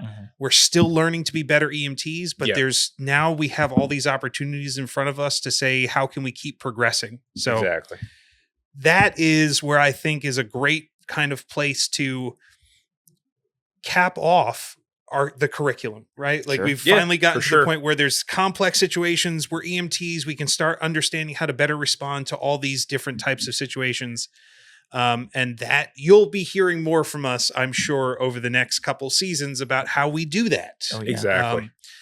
But as part of this discussion, a tool of the trade that we thought was really important to kind of offer to you is one that we think is very linked to this idea of terrorism incidences, especially active threats. So throughout the episode, we've been talking about protection, keeping yourself safe. And there is one tool that is on your ambulance, or if not on your ambulance, it is in your service. And that is hopefully, and that is some kind of ballistic protection, whether that is a plate carrier, which will go into what that is, or some kind of a vest that you would wear underneath your uniform shirt. They are increasingly being carried or worn on ambulances as standard safety gear for paramedics and EMTs, and particularly when responding to high-risk environments like active shooter incidents or civil unrest. But what's a plate carrier?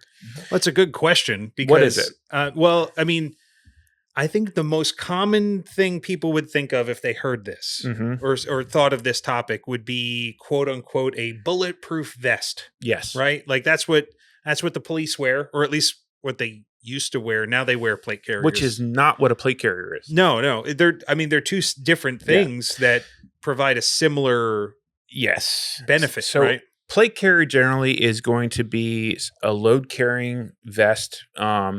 Sometimes it's going to have just a front and a back portion, and it's a bag, and inside it's going to carry some kind of a ballistic plate. Right. So that's literally why it's called a plate carrier. Yeah, carries a plate, right? Yeah. And what does the plate do? Plate is designed to stop threats that are more than just pistol. So from rifle up. So depending on what kind of a caliber, is shot at that protection, you need different levels to be able to stop it. So are we talking like anti-tank rifles? Or, so like tanks. Generally, they're designed so that when the missile hits you, it just kind of just wraps around you, and you get that cool space Dragon Ball Z look with your hair in the air, you're turning orange, that kind of thing. Well, the reason I ask is I think it's good to kind of level set. It really is. Like, we should level set what it is that we're talking about that we protect from. There's two main types of ballistics categories, Correct. right? There's handguns and rifles. Yeah. Or long guns, whatever you want to, however you want to. But essentially, like when you break down ballistic protection, it kind of falls into those two categories. Exactly. Soft body armor, the vest, a bulletproof vest. Yes. Usually protects against handguns. Up to shotguns usually. Sometimes. And then a plate carrier is usually more for rifles. Exactly. Right. Okay. If we're just getting super simple with it, I think that's the. I think it's that. I mean, you don't have to go in. There's various levels and various levels of protection that you have between a vest or between a rifle plate. Generally, if you have a vest, it's going to be then there used to be categories where NIG ratings, and that was the institute NIJ. Sorry, yeah, but I don't even think we need to go that deep because, like, but the point is that a vest is going to stop handguns. Right, that's what it's designed to do. A plate carrier, the plate itself is designed to stop rifle rounds. Right, and there's some like stipulations within there as to which levels do it, but I think that's a pretty good general like idea of like if you're wearing a plate carrier, it's usually meant more for rifle threats. Exactly. Right. And there is a concern about sizing. Because it needs to. Needs to fit. Yeah. If it's too large or loose, it's not going to work as designed. If it's too tight, and then you wind up having to do movement, it's going to restrict your breathing. Yeah, I would imagine it would probably be really tough for me to fit in a super small plate carrier. I think you would. I think you in like one of those little like triangular ones, that's all Velcro. You just pull over your body. I think you'd be fine. But I mean, more so like, let me ask you a question. So with a plate carrier, a plate carrier usually looks like a big vest. It does, right? And it's got things that wrap around the sides, and it has a bulky area in the front and back that holds the quote unquote plate. Correct. Which is usually about the size. Is it usually the whole size of your torso? Usually, it's meant to protect from your clavicle area to basically your diaphragm. You're right. So it covers your lungs and your heart. Yes, essentially, right? Basically. Just those very particular vital things. Yes. But if you have a plate carrier on and it's not covering those things, is it doing anything? No. Right. So, and by the way, you see it in movies all the time. You have the guys that are playing the special forces guys, and their plates aren't covering any of the things they need to be worried about. Right. Like you can't wear it really low where it like the bottom of the thing is touching your waist or your belt line, because then your whole upper I think this is something that we've learned in our past training as part of being in this kind of firearms culture. Yep. Like this is a misnomer, something that people don't usually think about. Fitting of a plate carrier is very important. Mm-hmm. Yeah. And usually they're very one size fits all. You can adjust them. But it takes time. And you want to make sure that it's covering the most vital areas, right? And it's not going to cover everything. Yeah. But if you're too small for that thing, it'll shift around and it won't cover. And I think we talked about this before in the episode. Like, this is not something you're going to touch on a daily basis. More than likely, there are some services that require it. There are some services that require you to wear that all day, every shift. Yeah, the big city next to us, Allentown, they have to wear. I think as part of their uniform, they have ballistic protection. Yeah, and there's even a service right near where we both volunteer at that requires it. Right. But if you have to put it on, you want to do that sizing beforehand. Trying to do it in the moment is not going to work. There's a lot of Velcro, there's tabs. It's designed to carry weight and not to shift and not to come out of size. Right. So it's really important to get your hands on it, touch it, get it sized for you. You may need one that's different sized altogether. You might be a giant and need a much larger carrier, which, by the way, they're tough to find. I've looked. Or you might be very slender and very petite and have the same issue. So just make sure that you're touching it. It's not the first time you need it. Make sure the first time you need it isn't the first time you're getting hands on and putting it on. Yeah. That's the important part. Again, why are they carried? Threat mitigation. The idea is that it is there to stop most firearms that are going to be shot at you. Now, granted, it's not going to help you anywhere that you're shot that's not where the plate is. But the plate is designed to cover those areas that can immediately threaten your life. Sure. Well, that's the point, right? Yeah. And it's about mitigation of that threat. And if you have on the plate carrier versus the vest, you're going to be able to survive most firearms that are shot in your torso area, at least. Maybe. I mean, nothing's guaranteed. I mean, we see it all the time in like, tactical environments, warfare. Sometimes things get through. Sometimes, these protective items fail. Sometimes it's just not your day and it finds the little hole through like, an armpit or whatever. But generally speaking, it's going to add a level of protection that hopefully will help, fend off some of those rounds if they happen to get lucky and hit you where your heart would be. Correct. And even if it does stop the bullet, there's still the projection of force into your body. Oh yeah, it doesn't just magically dissipate. Yeah. It still hurts from what I hear. You could have broken ribs or worse. But again, it's just another layer to add to keep you safe. Yeah. And a lot of time, the main time you see them, especially on medical personnel, is during an active shooter response. When medics are operating in the quote-unquote warm zone where the immediate threat has been neutralized, but the scene still remains volatile. It's still uncertain as far as what's going on. And you see a lot of medics that are deploying these that are alongside law enforcement, alongside SWAT, part of that group. Yeah.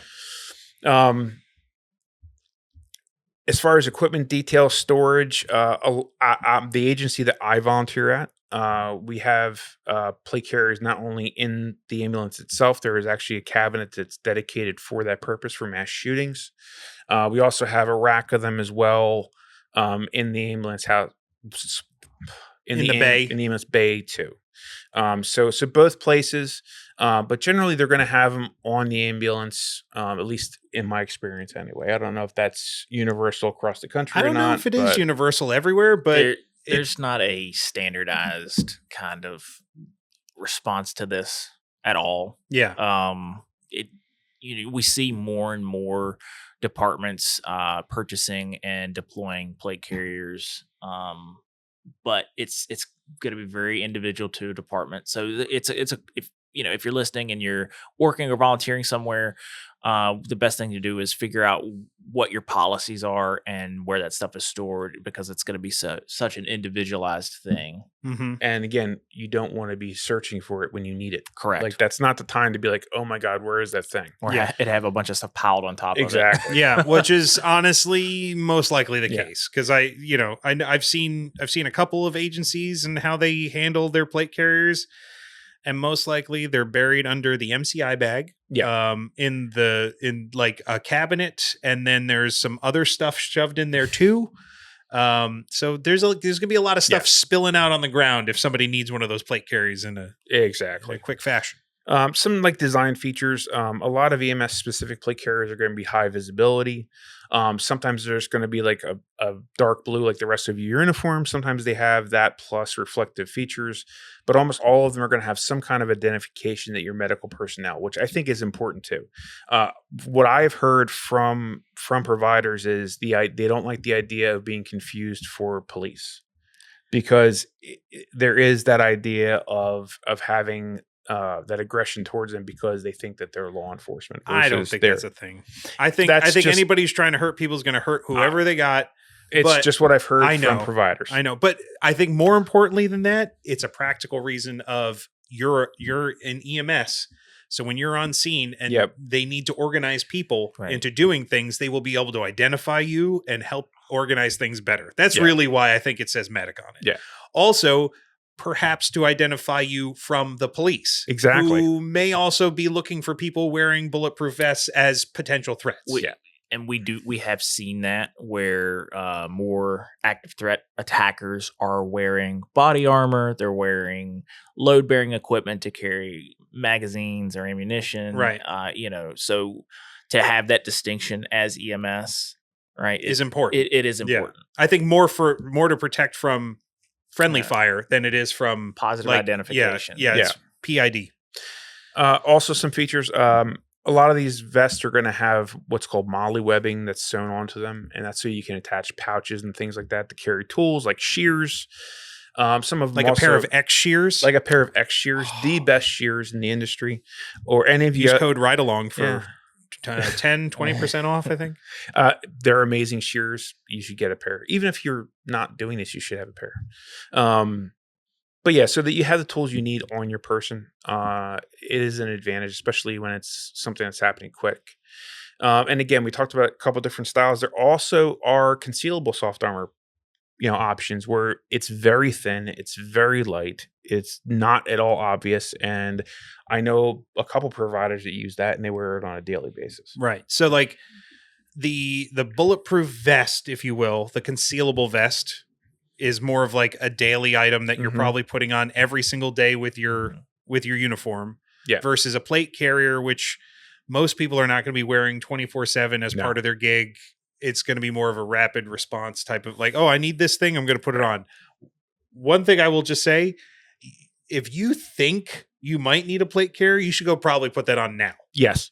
Don't wait until the bullets are flying. Like if you think that like if you get called, if you're responding, you get toned out for responding to a possible shooter, you should probably put that thing on before you get in the ambulance. You can always take it off. Yeah, you can always take it off. But don't wait. Well, and to that vein, Mike, this is what I'm going to say. For any personal protective equipment, this goes for gloves, this goes for mask, this goes for SCBAs, this goes for your ballistic vest, like we're talking about, your plate carrier. Do not let somebody else make you feel bad about putting something like this on and wearing it. Absolutely. Do not. There are going to be times where it is appropriate, it isn't appropriate, but if you feel like you need to wear this to stay safe, then that's your choice. Then you need to put that on. Do not let somebody give you a hard time. That goes even for things like wearing seatbelts in the back of an ambulance. 100%. Or putting on your damn ANSI vest. Right. Don't be shamed into not wearing something that your gut is telling you that you need. It's silly. So let me ask you, Max, as part of this kind of tools of the trade, have vests become more prevalent over time, or briefly, is there so there was a progression in the 1980s. Tactical EMS TEMS providers who were embedded directly with SWAT and law enforcement began wearing military-style ballistic armor. Also, paramedics such as those in high-risk areas like Harlem, New York, began purchasing and wearing personal body armor as early as 1984. In the 90s... It's like the drug war. Exactly. In the 90s, major inner-city agencies began experimenting and issuing protective vests. 2016 to 2019, you saw widespread mandates, and they were driven by an increase in targeted attacks, active shooter events, and violent synthetic drug encounters. That makes no sense. They transitioned from optional gear to mandatory wearing of these protective vests. So across the country, I think this is when we saw the proliferation of police agencies going from the Barney Fife to SWAT. Like police officers have for a very long time always worn a bulletproof vest, but now it seems like more agencies than not are wearing plate carriers as part of their full-time uniform. And I there was a call behind my house where I lived previously, and the service that responded, they were wearing vests. I was kind of surprised. I'm like, why are you wearing vests? This isn't like a high-risk area that you're responding to. But it's just part of their policy. Yeah. So, you're going to find it across the country. And then now you're seeing statewide and multi-state EMS agency increasingly supplying custom fit, rated soft armor and external carriers. So it's becoming more prevalent as things have gone on. Yeah. Cool. Well, I think that's a pretty good overview. Yeah. Tell you what, if anybody in here needs more information on plate carriers, ballistic stuff, it's a topic that we're actually pretty familiar with. Yeah. So if you have any questions on it, shoot us a note at ridealongpodcasting@gmail.com. Because we can point you in directions of 100%. Good training and other stuff like that. But I think that's a pretty good overview of why it's there. Yeah. I think that's a good tool that we have to kind of help mitigate some of those risks that we've talked about all throughout the idea of terrorism. Yep. But okay, we've talked about all the things we've needed to talk about for terrorism tonight. Yes. Our final chapter in the EMS or EMT curriculum. Now we'll go into testing and test prep, and what better way to start testing for test prep than to start preparing for test prep than to challenge ourselves every week with a little bit of trivia, a little bit of test questions. And last week was a little rocky. A little bit Well, for you. for me. Well, I'm going to say we because we're in this together, but we are in this together. It was a little. It was there a was little one. rocky. There was one that we. It wasn't. You got a bonus question. Yeah, we had a bonus. But I know, I'm confident that this week we're going to just pile drive this thing. Let's do it and get it done. How many questions we got this week, Jonathan? So we got 3 this week. 3 this Only week. 3? Just Oh, 3. did we not get the bonus question? Yeah, I assumed 5. Yeah. Well, we're going to be go doing with a 3. lot of questions soon. So and some of these questions, this first question has got multiple answers. Oh, God. Oh, I hate these. These are the best. So This I one figured counts as 5. All right. So question 1. A 19-year-old patient with a history of type 1 diabetes mellitus presents with altered mental status, deep and rapid respirations, and a fruity odor on their breath. Blood glucose is markedly elevated. These findings are consistent with diabetic ketoacidosis, DKA. Which of the following physiological processes contribute to the development of metabolic acidosis in DKA? So, select 2 answers that are correct. Mm-hmm. First answer, the breakdown of fat for energy. Second answer, excessive sugar in the urine. Third answer, the buildup of ketones in the blood. Fourth answer, rapid hydration with saline. And the fifth answer, high levels of atmospheric oxygen. All right. I'm pretty confident on this one, so I'm going to hand it off to Max because I locked into the 2 answers too. What do you got? So, the 2 answers I locked in on was excessive sugar in the urine, Okay. and the buildup of ketones in the blood. So those were the 2 that I locked in on. Okay. So I have a slight advantage in this because I understand the metabolic side of this a little bit because I was on a ketogenic diet for quite a while. So I kind of dove into what that meant. So what it's asking is which of the following physiological processes contribute to the development of metabolic acidosis? So there's only 2 things in that list that I can see that are actual energy that are happening within the body, processes that are happening. So the breakdown of fat for energy is a process that happens when you're in ketosis. Yeah. So that is contributing to that is a physiological process. I see. The buildup of ketones in the blood is a physiological process. The other things on that list are like downstream effects. So excessive sugar in the urine is like a downstream effect. Rapid hydration with saline is not really something that happens. Like that's something that you can do to somebody, but it's not a metabolic process. And high levels of atmospheric oxygen is one of those ones that seems like it's kind of like a thrown in answer for like, because it sounds cool. To me, I think the breakdown of fat for energy and the buildup of ketones in the blood are the 2 metabolic or physiological processes that are contributing to the development of metabolic acidosis in DKA. That being said, I cannot explain to you how that is happening, the development of metabolic acidosis. Don't know. I wish I need to dive into that further, but those would be my 2 answers. But I think the way you approached the question was correct, and that I did not do. I saw DKA and diabetes and jumped to the 2 things that jumped to my mind that had to do with them, and I did not go about approaching the question the right way. So what's our answer, Jonathan? All right. So the answer is the breakdown of fat for energy and the buildup of ketones in the blood, right? And so, Mike, I think you looked at it the right way. Like, okay, ketogenic diet. I'm trying to put myself into ketosis, right? Which is not a problem for somebody that doesn't have diabetes, right? But can be a problem for somebody that is a diabetic, right? When your body is dependent on sugar, and then you remove the sugar from it, things go haywire. Yeah. So, those are the correct answers for question 1. But I think that's a good example of seeing a question. I did the wrong thing.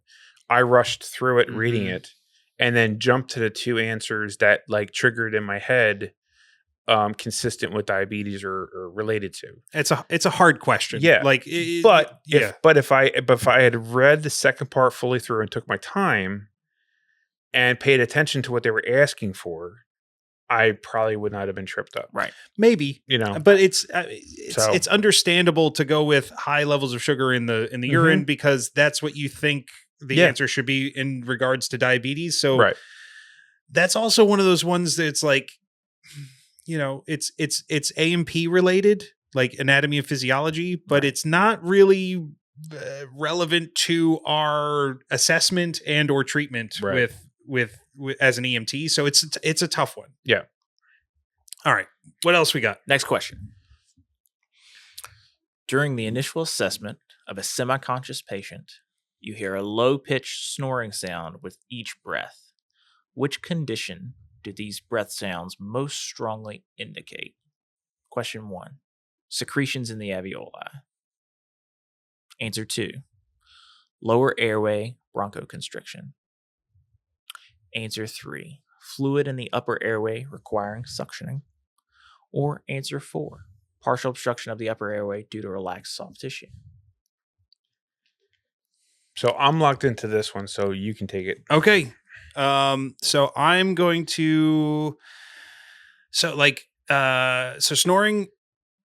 sounds usually are related to upper airway. So as we're going through some of these secretions in the alveoli, those are down in the lungs. That would possibly lead to crackles and rails as a sound, but not necessarily sonorous respiration. So that one's kind of out of the way. Lower airway bronchoconstriction. Again, that's more wheezing than it is snoring. So that one's kind of out of there too. Fluid in the upper airway requiring suctioning. That one is at least in the right area. So it's in the upper airway. However, that would be more like gurgling. Right. So that's it's more of a process of elimination to kind of get to the idea of like, well, there's only one of these that really makes the most sense. So it's a partial obstruction in the upper airway due to relaxed soft tissue, which, as we know, sonorous respirations are usually because of the soft palate and the tongue falling back into the airway. So I would say that it's answer 4. Yep. Same. That is correct. Sweet. All right. Nailed it. Final question. A patient is experiencing a severe allergic reaction after being stung by an insect. Which finding represents a serious life-threatening complication that requires immediate intervention? Answer 1. Generalized itching without breathing difficulty. Answer 2. Respiratory distress from airway swelling or bronchoconstriction. Answer 3. Transient elevation in blood pressure. Answer 4. Localized hives on the arm and chest. That's an immediate lock-in. Yeah, it's not even. But of course, it's generalized itching without difficulty breathing. Right. I mean, if they're itchy, that's a life threat. It's annoying. Yeah. They're going to be scratching. They could open up a wound on themselves that would get infected. Then they could get staph. Then before you know it, they're having their arm amputated. I thought it was transient elevation in blood pressure because that's. It's like a hobo walking through town with a little rag on a stick, a transient. Exactly. You guys are too much for me. Okay, so this one is obviously yes, it is respiratory distress 100%. From airway swelling or bronchoconstriction. Yeah, correct. A life threat is in the XABCs. A is very close to the front of that list. But if they were scratching at the itches, right, and they open up their brachial artery, Stop. We've moved on to the serious answer, Max. Could 100% show a life threat. So generalized itching without breathing difficulty, right? We're gonna walk through this. Yeah. So not a life threat. Maybe allergic reaction, right? Yeah. So no life threat. But the answer, respiratory distress from airway swelling or bronchoconstriction, right? That's a life threat. Yes. transient elevation in blood pressure. So generally with allergic reactions, you're getting hypotension, right? A drop in blood pressure. And then localized hives on the arms, right? So none of these are life threats except for that respiratory distress. Exactly. Yeah. Now, if just a little bonus thing out there, if you saw multiples of these together, that would be an indication of anaphylaxis versus just a simple, because it's a systemic allergic reaction, right? So one of those things that we're looking for is the urticaria, right? The hives on the arms and chest. So if we saw that in combination with localized itching, that is, that is a classification of anaphylaxis. And the one that I think that is the most missed when we talk about anaphylaxis is the GI upset. Sure, yeah. That one is significantly missed. And so if you have hives or itching, GI upset, that's an anaphylactic reaction. Yeah. So anaphylaxis, definitely one of those ones that I worry about the most, mainly because I have a kid. Yep. And I'm around kids a bunch, and kids are the ones that tend to not know if they are allergic to things that you don't always know. And the earlier you are in life, the more likely you are to kind of find out, that you're allergic to things. Yeah. So peanut butter sandwich or the bee's nest, right? Yeah, because you haven't experienced all these other things in your life yet. There's kids that I know that have never been stung by a bee. So you don't know if they're allergic to bees. What you do is you get a large group of kids, you tell them to go kick that hive. Right. And then you can figure out who's allergic and who's not. Well, what's better than having the EMT around that can help. But okay. So thank you, Jonathan, for walking us through our test prep for this week.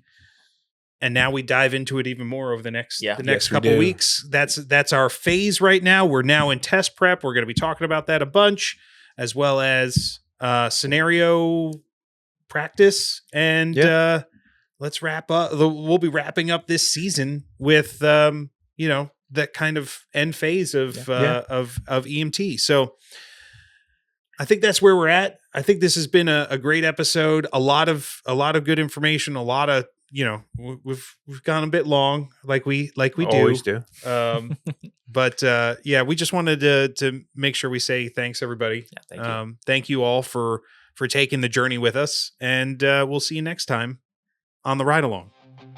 This podcast is for educational and storytelling purposes only. It is not medical advice or official EMT training. Always follow your accredited instructors and local protocols. Heartbeats racing in